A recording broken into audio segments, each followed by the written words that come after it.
ನಮಸ್ಕಾರ. ನಾನು Nagendra. KSOU MA Kannada 4ನೇ ಸೆಮಿಸ್ಟರ್, ಪತ್ರಿಕೆ 4 ಪಾಶ್ಚಾತ್ಯ ಕಾವ್ಯ ಮೀಮಾಂಸೆ.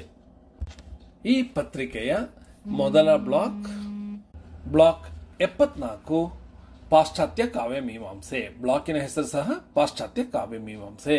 ಈ ಬ್ಲಾಕಿನ ಮೊದಲ ಘಟಕ 293 ಪಾಶ್ಚಾತ್ಯ ಕಾವ್ಯ ಮೀಮಾಂಸೆಯ ಇತಿಹಾಸ ಮತ್ತು ಪ್ಲೇಟೋ. ಈ ಘಟಕದ ಪ್ರಮುಖ ಅಂಶಗಳನ್ನು ಈ ವಿಡಿಯೋದಲ್ಲಿ ಹೇಳೋದಕ್ಕೆ ಇಷ್ಟಪಡ್ತೀನಿ. ಈ ಘಟಕದ ಪ್ರಮುಖ ಅಂಶಗಳನ್ನು ಹೇಳೋದಕ್ಕೆ ಮೊದಲು ಈ ಪತ್ರಿಕೆಯ ಮೊದಲ ಘಟಕದ ವಿಡಿಯೋ ಇದಾದ್ರಿಂದ ಈ ಪತ್ರಿಕೆಯ ಬಗ್ಗೆ ಕೆಲವು ವಿಷಯಗಳನ್ನು ನಾವು ತಿಳ್ಕೊಳ್ಳೋಣ. ಯಾವ ವಿಷಯಗಳನ್ನು ನಾವು ಈ ಪತ್ರಿಕೆಯಲ್ಲಿ ಓದ್ತೀವಿ ಅಂತ ಗೊತ್ತಿದ್ರೆ ಅವಾಗ ನಮಗೆ ಈ ಪತ್ರಿಕೆಯ ಸಾರಾಂಶ, ಪ್ರಮುಖ ವಿಷಯಗಳು ನಮ್ಮ ಮನಸ್ಸಿನಲ್ಲಿ ಸ್ಪಷ್ಟವಾಗಿರುತ್ತೆ. ಈ ಪತ್ರಿಕೆಯಲ್ಲಿ ಇದೊಂದು ಸಾಫ್ಟ್ ಕೋರ್ ಪತ್ರಿಕೆ, ಆದ್ರಿಂದ 3 ಬ್ಲಾಕ್ಗಳಿರುತ್ತೆ. ನೆನ್ಪಿಟ್ಕೋಬೇಕು, ಹಾರ್ಡ್ ಕೋರ್ ಪತ್ರಿಕೆಗಳಲ್ಲಿ 4 ಬ್ಲಾಕ್ಗಳಿರುತ್ತೆ, ಸಾಫ್ಟ್ ಕೋರ್ ಪತ್ರಿಕೆಗಳಲ್ಲಿ 3 ಬ್ಲಾಕ್ಗಳಿರುತ್ತೆ. ಈ 3 ಬ್ಲಾಕ್ನಲ್ಲಿ ಮೊದಲನೆಯ ಬ್ಲಾಕ್ ಪಾಶ್ಚಾತ್ಯ ಕಾವ್ಯ ಮೀಮಾಂಸೆ, ಎರಡನೆಯ ಬ್ಲಾಕ್ ಹೆಸರು ಸಹ ಪಾಶ್ಚಾತ್ಯ ಕಾವ್ಯ ಮೀಮಾಂಸೆ ಅಂತ ಕೊಟ್ಟಿದ್ದಾರೆ. 3ನೇ ಬ್ಲಾಕ್ ಅಲ್ಲಿ ಸಹ ಪಾಶ್ಚಾತ್ಯ ಕಾವ್ಯ ಮೀಮಾಂಸೆ ಅಂತ ಹೆಸರನ್ನ ಅದೇ ತರ ಕೊಟ್ಟಿದ್ದಾರೆ. ಆದರೆ ಪ್ರತಿ ಬ್ಲಾಕ್ ಅಲ್ಲೂ ವಿವಿಧ ವಿಮರ್ಶಕರ ಬಗ್ಗೆ ನಾವು ಅಧ್ಯಯನವನ್ನ ಮಾಡ್ತೀವಿ. ಬ್ಲಾಕ್ 74ರಲ್ಲಿ 4 ಘಟಕಗಳಿರುತ್ತೆ. ಅದರಲ್ಲಿ ಮೊದಲು ಪಾಶ್ಚಾತ್ಯ ಕಾವ್ಯ ಮೀಮಾಂಸೆಯ ಇತಿಹಾಸ ತಿಳ್ಕೊಂಡು ಪ್ಲೇಟೋ ಬಗ್ಗೆ ತಿಳ್ಕೋತೀವಿ. ನಂತರದ ಘಟಕಗಳಲ್ಲಿ ಅರಿಸ್ಟಾಟಲ್ ಬಗ್ಗೆ ತಿಳ್ಕೋತೀವಿ ಮತ್ತೆ ಹೊರೆಸ್ ಬಗ್ಗೆ ತಿಳ್ಕೋತೀವಿ. ಎರಡನೆಯ ಬ್ಲಾಕ್ ಅಂದ್ರೆ ಬ್ಲಾಕ್ 75ರಲ್ಲಿ ನಾವು ಲಾಂಜೈನಸ್, ಬೆನೆಡಿಕ್ಟೋ ಕ್ರೋಷೆ, ಎಡ್ವರ್ಡ್ ಬುಲ್ಲೋ ಮತ್ತು CD ಲೂಯಿಸ್ ಅವರುಗಳ ಕಾವ್ಯ ಮೀಮಾಂಸೆಯ ವಿಚಾರಗಳನ್ನ ಅಧ್ಯಯನ ಮಾಡ್ತೀವಿ. ಮತ್ತೆ ಮೂರನೆಯ ಬ್ಲಾಕ್ನಲ್ಲಿ TS ಎಲಿಯಟ್ ಮತ್ತು IA ರಿಚರ್ಡ್ಸ್ ಇವರುಗಳ ಸಿದ್ಧಾಂತಗಳನ್ನ ಅಧ್ಯಯನ ಮಾಡ್ತೀವಿ. ಹೀಗೆ ಒಟ್ಟು ನಾವು ಯಾರ್ಯಾರ ಬಗ್ಗೆ ಅಧ್ಯಯನ ಮಾಡ್ತೀವಿ ಈ ಪತ್ರಿಕೆಯಲ್ಲಿ ಅಂದ್ರೆ ಯಾರ್ಯಾರ ಸಿದ್ಧಾಂತಗಳನ್ನ ಅಧ್ಯಯನ ಮಾಡ್ತೀವಿ ಅಂದ್ರೆ Plato, Aristotle, Horace, Longinus, Benedetto Croce, Edward Bullough, CD Lewis, TS Eliot ಮತ್ತು IA ರಿಚರ್ಡ್ಸ್ ಇವರುಗಳ ಬಗ್ಗೆ ನಾವು ಈ ಘಟಕದಲ್ಲಿ ಅಧ್ಯಯನ ಮಾಡ್ತೀವಿ. ಅವರ ವಿಚಾರಧಾರೆಯನ್ನ ಅರ್ಥಕೊಳ್ಳೋದಕ್ಕೆ ಪ್ರಯತ್ನ ಪಡ್ತೀವಿ. ಹೀಗೆ 9 ಪಾಶ್ಚಾತ್ಯ ವಿದ್ವಾಂಸರ ಬಗ್ಗೆ ನಾವು ಈ ಪತ್ರಿಕೆಯಲ್ಲಿ ಅವರ ವಿಚಾರಗಳನ್ನು ತಿಳ್ಕೊಳ್ಳೋದಕ್ಕೆ ಪ್ರಯತ್ನ ಪಡ್ತೀವಿ. ಈ ಘಟಕದ ಪ್ರಮುಖ ಅಂಶಗಳು ಯಾವ್ಯಾವುದು ಅಂತ ಹೇಳೋದಾದ್ರೆ, ಪಾಶ್ಚಾತ್ಯ ಕಾವ್ಯ ಮೀಮಾಂಸೆಯ ಇತಿಹಾಸದ ಬಗ್ಗೆ ತಿಳ್ಕೊತೀವಿ. ನಂತರ ಪ್ಲೇಟೋ ಇವರ ವ್ಯಕ್ತಿತ್ವ ಪರಿಚಯವನ್ನ ಮಾಡ್ಕೋತೀವಿ. ಇವರು ಕ್ರಿಸ್ತಪೂರ್ವ 428ರಿಂದ ಕ್ರಿಸ್ತಪೂರ್ವ 348ನೆಯ ಕಾಲಾವಧಿಯಲ್ಲಿ ಇದ್ದವರು. ನಂತರ ಪ್ಲೇಟೋನ ಅನುಕರಣ ಸಿದ್ಧಾಂತ ಅಂದ್ರೇನು ಅನ್ನೋದನ್ನು ತಿಳ್ಕೊಂಡು ನಂತರ ಈ ಕಾವ್ಯವನ್ನ ಕುರಿತು ಪ್ಲೇಟೋ ಯಾವ ರೀತಿಯ ಆಕ್ಷೇಪಣೆಗಳನ್ನ ತಿಳಿಸಿದಾನೆ ಅನ್ನೋದನ್ನ ತಿಳಿದು ಕೊನೆಯಲ್ಲಿ ಪ್ಲೇಟೋನ ಕಲಾ ಚಿಂತನೆಗಳ ಬಗ್ಗೆ ನಾವು ಈ ಘಟಕದಲ್ಲಿ ಅಧ್ಯಯನವನ್ನ ಮಾಡ್ತೀವಿ. ಇನ್ನು ಈ ಘಟಕದ ಬಗ್ಗೆ ಹಿಂದಿನ ವಾರ್ಷಿಕ ಪದ್ಧತಿಯ ಪರೀಕ್ಷೆಗಳಲ್ಲಿ ಯಾವ ತರಹದ ಪ್ರಶ್ನೆಗಳು ಬಂದಿದೆ ಅಂತ ನೋಡೋದಾದ್ರೆ, ಟಿಪ್ಪಣಿ ಬರೆಯಿರಿ 5 ಅಂಕಗಳು ಪ್ಲೇಟೋ ಬಗ್ಗೆ ಕೇಳಿದ್ದಾರೆ. ಕಲೆ ಕುರಿತು ಪ್ಲೇಟೋನ ವಿಚಾರಗಳು ಏನು ಅಂತ ಕೇಳಿದ್ದಾರೆ. ಆದರೆ ವಾರ್ಷಿಕ ಪದ್ಧತಿಯಲ್ಲಿ ಭಾರತೀಯ ಮತ್ತು ಪಾಶ್ಚಾತ್ಯ ಕಾವ್ಯ ಮೀಮಾಂಸೆ ಅನ್ನೋದು ಒಂದೇ ಪತ್ರಿಕೆ ಆಗಿತ್ತು. ಆದ್ರಿಂದ ಹೆಚ್ಚು ಪ್ರಶ್ನೆಗಳು ನಾವು ಪ್ರಶ್ನೆ ಪತ್ರಿಕೆಯಲ್ಲಿ ಕಾಣದಿರ ಇರಬಹುದು. ಈಗ ನಿಮಗೆ ಒಂದು ಪ್ರತ್ಯೇಕ ಪತ್ರಿಕೆ ಪಾಶ್ಚಾತ್ಯ ಕಾವ್ಯ ಮೀಮಾಂಸೆ ಬಗ್ಗೆ ಇರೋದ್ರಿಂದ ಪ್ರತಿ ಘಟಕದ ಬಗ್ಗೆನೂ ಒಂದಲ್ಲ ಒಂದು ಪ್ರಶ್ನೆ ಖಂಡಿತ ಬರುತ್ತೆ. ಇದನ್ನ ನೆನಪಿನಲ್ಲಿಟ್ಕೊಂಡು ಈ ಘಟಕದ ಎಲ್ಲ ಅಂಶಗಳನ್ನ ಮನನ ಮಾಡ್ಕೊಳ್ಳೋಣ. ಇನ್ನು ಈ ಘಟಕದ ವಿವಿಧ ಅಂಶಗಳನ್ನ ತಿಳ್ಕೊಳ್ಳೋದಕ್ಕೆ ಮೊದಲು ಪೀಠಿಕೆಯಾಗಿ ಕೆಲವು ವಿಷಯಗಳನ್ನ ತಿಳ್ಕೊಳ್ಳೋಣ. ಏನು ಅಂತ ನೋಡೋದಾದ್ರೆ, ಪಾಶ್ಚಾತ್ಯ ರಾಷ್ಟ್ರಗಳಲ್ಲಿ ಸಾಹಿತ್ಯವನ್ನ ಕುರಿತು ಚಿಂತನೆ ಮಾಡೋದು ವಿಮರ್ಶೆಯ ಪ್ರಧಾನವಾಗಿ ಬೆಳೆದು ಬಂದಿದೆ. ವಿಮರ್ಶೆಯ ಒಂದು ಭಾಗವಾಗಿ ಕಾವ್ಯ ಮತ್ತು ಸಾಹಿತ್ಯದ ಸ್ವರೂಪವನ್ನ ಚಿಂತಿಸ್ತಾರೆ. ನಮ್ಮ ಭಾರತದಲ್ಲಿ ನಾಟ್ಯ ಕಾವ್ಯಗಳಿಗೆ ಸಂಬಂಧಿಸಿದಂತೆ ಪ್ರತಿಯೊಂದು ವಿಷಯಗಳನ್ನ ವಿಧಿಬದ್ಧವಾಗಿ ಶಾಸ್ತ್ರೀಯವಾಗಿ ವಿವೇಚಿಸಿ ಸೈದ್ಧಾಂತಿಕವಾಗಿ ತತ್ವಗಳನ್ನ ಅಥವಾ ಸಿದ್ಧಾಂತಗಳನ್ನ ಮಂಡಿಸುವ ಪರಿಪಾಠ ಬೆಳೆದು ಬಂದಿತ್ತು. ಅದರಿಂದ ನೀವು ನೋಡಿರಬಹುದು ಗುಣ ಸಿದ್ಧಾಂತ, ರೀತಿ ಸಿದ್ಧಾಂತ, ಅಲಂಕಾರ ಸಿದ್ಧಾಂತ, ಆ ಥರ ನಮ್ಮಲ್ಲಿ ಭಾರತೀಯ ಕಾವ್ಯ ಇತಿಹಾಸದಲ್ಲಿ ಸಿದ್ಧಾಂತಗಳನ್ನು ಮಂಡಿಸುವ ಪರಿಪಾಠ ಬೆಳೆದು ಬಂದಿತ್ತು. ಭರತಖಂಡದಲ್ಲಿ ವಿಮರ್ಶಾಪರವಾದ ವಿಚಾರಗಳು ಕಡಿಮೆ ಅಂತ ಹೇಳಬಹುದು. ಆದ್ರಿಂದ ನಮ್ಮದು ಕಾವ್ಯ ಮೀಮಾಂಸೆ ಅಂತ ಹೇಳಬಹುದು. ಚಿಂತನ ಪ್ರಧಾನವಾದ ಸೈದ್ಧಾಂತಿಕ ಪರವಾದ ಕೃತಿಗಳು ಭಾರತದಲ್ಲಿ ಹೆಚ್ಚಾಗಿತ್ತು. ಆದರೆ ಪಾಶ್ಚಾತ್ಯರಲ್ಲಿ ಪ್ಲೇಟೋ, ಅರಿಸ್ಟಾಟಲ್ ಕಾಲದಿಂದಲೂ ಸಹ ಸಾಹಿತ್ಯ ವಿಮರ್ಶೆ ಮತ್ತು ಕಾವ್ಯ ಮೀಮಾಂಸೆ ಒಂದೇ ಚಿಂತನೆಯ ಮೂಲದಿಂದ ಬೆಳೆದು ಬಂದಿದೆ. ಅವರು ಸಾಹಿತ್ಯ ವಿಮರ್ಶೆಯನ್ನ ಮಾಡುತ್ತಲೇ ಸಾಹಿತ್ಯದ ಸ್ವರೂಪವನ್ನು ವಿವೇಚನೆ ಮಾಡ್ತಾರೆ. ಇಂಗ್ಲಿಷ್ನ ಕ್ರಿಟಿಕ್ ಎಂಬ ಶಬ್ದ ಗ್ರೀಕ್ ಭಾಷೆಯ ಕ್ರಿಟಿಕೋಸ್ ಎಂಬ ಶಬ್ದದಿಂದ ಬಂದಿದೆ. ಕ್ರಿಟಿಕ್ ಅಂದ್ರೆ ವಿಮರ್ಶೆ ಅಂತ ಹೇಳಬಹುದು. ಈ ಕ್ರಿಟಿಕೋಸ್ ಎಂದರೆ ಮೌಲ್ಯಮಾಪನ, ಜಡ್ಜ್ ಅಥವಾ ಗುಣದೋಷ ವಿವೇಚನೆ ಅಂತ ಅರ್ಥ. ಅಂದ್ರೆ ಸಾಹಿತ್ಯ ವಿಮರ್ಶೆ ಅನ್ನೋದು ಪಶ್ಚಿಮ ರಾಷ್ಟ್ರಗಳಲ್ಲಿ ಕೃತಿ ಸಂಪಾದನೆ, ಕೃತಿಯನ್ನು ಕುರಿತು ವಿವರಣೆ, ಅರ್ಥ ವಿವರಣೆ, ಮೌಲ್ಯಮಾಪನ ಹಾಗೂ ಸಾಹಿತ್ಯದ ಸ್ವರೂಪವನ್ನು ಕುರಿತು ವಿವೇಚಿಸುವ ಕಾವ್ಯ ಮೀಮಾಂಸೆ ಎನ್ನುವ ಈ ಎಲ್ಲ ಆಯಾಮಗಳನ್ನ ಪಾಶ್ಚಾತ್ಯ ಕಾವ್ಯ ಮೀಮಾಂಸೆ ಅಥವಾ ವಿಮರ್ಶೆ ಒಳಗೊಂಡಿರುತ್ತೆ. ಅಂದ್ರೆ ಸಾಹಿತ್ಯ ವಿಮರ್ಶೆಯಲ್ಲಿ ಅವರು ಎಲ್ಲವನ್ನು, ಸಾಹಿತ್ಯದ ಎಲ್ಲ ಆಯಾಮಗಳನ್ನ ಚಿಂತನೆ ಮಾಡ್ತಾರೆ, ವಿಮರ್ಶೆ ಮಾಡ್ತಾರೆ, ವಿಚಾರ ಮಾಡ್ತಾರೆ. ಇನ್ನು ಡಾಕ್ಟರ್ CN ರಾಮಚಂದ್ರನ್ ಅವರು ಏನು ಹೇಳ್ತಾರೆ ಅಂದ್ರೆ, ಪಾಶ್ಚಾತ್ಯರಲ್ಲಿ ಆರಂಭದಲ್ಲಿ ಮುಖ್ಯವಾದದ್ದು ಕಾವ್ಯ ಮೀಮಾಂಸೆ. ಅದರಲ್ಲಿ ಅರಿಸ್ಟಾಟಲ್, ಲಾಂಜೈನಸ್, ಹೋರೆಸ್ ಇವರೆಲ್ಲ ಕೃತಿ ವಿಮರ್ಶೆಗಿಂತ ಹೆಚ್ಚಾಗಿ ಸಾಹಿತ್ಯದ ಸತ್ವ, ಸ್ವರೂಪ ಇವುಗಳನ್ನ ಕುರಿತು ಚಿಂತಿಸಿದ್ರು. ಅಂದ್ರೆ ಅವರು ಯಾವುದೇ ಕೃತಿಯನ್ನ ವಿಮರ್ಶೆ ಮಾಡೋದಕ್ಕಿಂತ ಹೆಚ್ಚಾಗಿ ಸಾಹಿತ್ಯದ ಬಗ್ಗೆ ಚಿಂತನೆ ಮಾಡಿದ್ರು. 15ನೇ ಶತಮಾನದಿಂದ ಈಚೆಗೆ ಅಂದ್ರೆ ರೆನೆಸೆನ್ಸ್ ಕಾಲದಲ್ಲಿ ಕಾವ್ಯ ಮೀಮಾಂಸೆಯ ಜೊತೆಗೆ ವಿಮರ್ಶೆಯ ತತ್ವಗಳ ಆಧಾರದ ಮೇಲೆ ಸಾಹಿತ್ಯ ವಿಮರ್ಶೆ ಬೆಳೀತಾ ಬಂತು ಅಂತ ಹೇಳಬಹುದು. 17-18ನೇ ಶತಮಾನದಲ್ಲಿ ಸಾಹಿತ್ಯ ವಿಮರ್ಶೆ ಪ್ರಮುಖವಾಯಿತು. ಆ ಸಮಯದಲ್ಲಿ ಡಿಡೆರೋ, ಬೋಲೋ, ಐಡಿಸನ್, ಸ್ಯಾಮ್ಯುಯಲ್ ಜಾನ್ಸನ್ ಮುಂತಾದವರು ಪ್ರಮುಖ ವಿಮರ್ಶಕರು ಅಂತ ಹೇಳಬಹುದು. ಮತ್ತೆ 19ನೇ ಶತಮಾನದಲ್ಲಿ ರಮ್ಯ ವಿಮರ್ಶಕರು ಅಂತ ಹೆಸರಾದವರು ಲೆಸಿಂಗ್, ವರ್ಡ್ಸ್ವರ್ತ್, ಕೊಲರಿಜ್, ಹ್ಯೂಗೋ ಮೊದಲಾದವರು. ಇವರುಗಳು ಕಾವ್ಯ ಮೀಮಾಂಸೆ ಮತ್ತು ಕೃತಿ ಪರೀಕ್ಷೆಗಳನ್ನ ಸೇರಿಸಿ ವಿಮರ್ಶೆಯನ್ನ ಮಾಡಿದ್ರು. ಇಂದಿನ ಶತಮಾನದಲ್ಲಿ ಪಾಶ್ಚಾತ್ಯ ಕಾವ್ಯ ಮೀಮಾಂಸೆ ಮತ್ತು ಸಾಹಿತ್ಯ ವಿಮರ್ಶೆ ಇವು ಎರಡೂ ಕ್ಷೇತ್ರಗಳಲ್ಲಿ ಅದ್ಭುತವಾದ ಕೆಲಸ ನಡೀತಾ ಇರೋದನ್ನು ನಾವು ನೋಡಬಹುದು. ಈಗ ಸಾಹಿತ್ಯ ವಿಮರ್ಶೆ ಮತ್ತು ಕಾವ್ಯ ಮೀಮಾಂಸೆ ಇವೆರಡರ ನಡುವಿನ ವ್ಯತ್ಯಾಸ ಏನು ಅಂತ ತಿಳ್ಕೊಳ್ಳೋದಾದ್ರೆ, ಸಾಹಿತ್ಯ ವಿಮರ್ಶೆ ಅನ್ನೋದು ಕಲಾಕೃತಿಗಳ ಮೌಲ್ಯಮಾಪನ ಮಾಡುವ, ಗುಣದೋಷಗಳನ್ನು ಚರ್ಚಿಸುವ ಕಾರ್ಯ ಮಾಡುತ್ತೆ. ಇದು ಬುದ್ಧಿ ಪ್ರಧಾನವಾಗಿರುತ್ತೆ. ಆದರೆ ಕಾವ್ಯ ಮೀಮಾಂಸೆ ಈ ವಿಮರ್ಶೆಗೆ ಬೇಕಾದ ನಿಯಮಗಳನ್ನ, ಸೂತ್ರಗಳನ್ನ, ತತ್ವಗಳನ್ನ ರೂಪಿಸ್ಕೊಡುತ್ತೆ. ಕಾವ್ಯ ಮೀಮಾಂಸೆ ಭಾವಪ್ರಧಾನವಾದದ್ದು ಅಂತ ಹೇಳಬಹುದು. ಹೀಗೆ 17-18ನೇ ಶತಮಾನದಲ್ಲಿ ಹೇಗೆ ಕೃತಿ ಪರೀಕ್ಷೆ ಮತ್ತು ಮೌಲ್ಯಮಾಪನ ಮುಖ್ಯ ಆಗಿತ್ತು, ನಂತರ 19ನೇ ಶತಮಾನದಲ್ಲಿ ರಮ್ಯ ವಿಮರ್ಶಕರಿದ್ರು, ಹಾಗೂ ಈಗ ಕಾವ್ಯ ಮೀಮಾಂಸೆ ಮತ್ತು ಸಾಹಿತ್ಯ ವಿಮರ್ಶೆ ಎರಡೂ ಕ್ಷೇತ್ರಗಳಲ್ಲಿ ಕೆಲಸ ನಡೀತಾ ಇರೋದು ಅಂತ ಅರ್ಥಕೊಂಡ್ವಿ. ಇನ್ನು ಭಾರತದಲ್ಲಿ ನೋಡಿದ್ರೆ ನಮಗೆ ಯಾವಾಗಲೂ ಕಾವ್ಯ ಮೀಮಾಂಸೆ ಕಾಣುತ್ತೆ ಹೊರತು ಸಾಹಿತ್ಯ ವಿಮರ್ಶೆ ಅಷ್ಟಾಗಿ ಕಾಣಿಸೋದಿಲ್ಲ.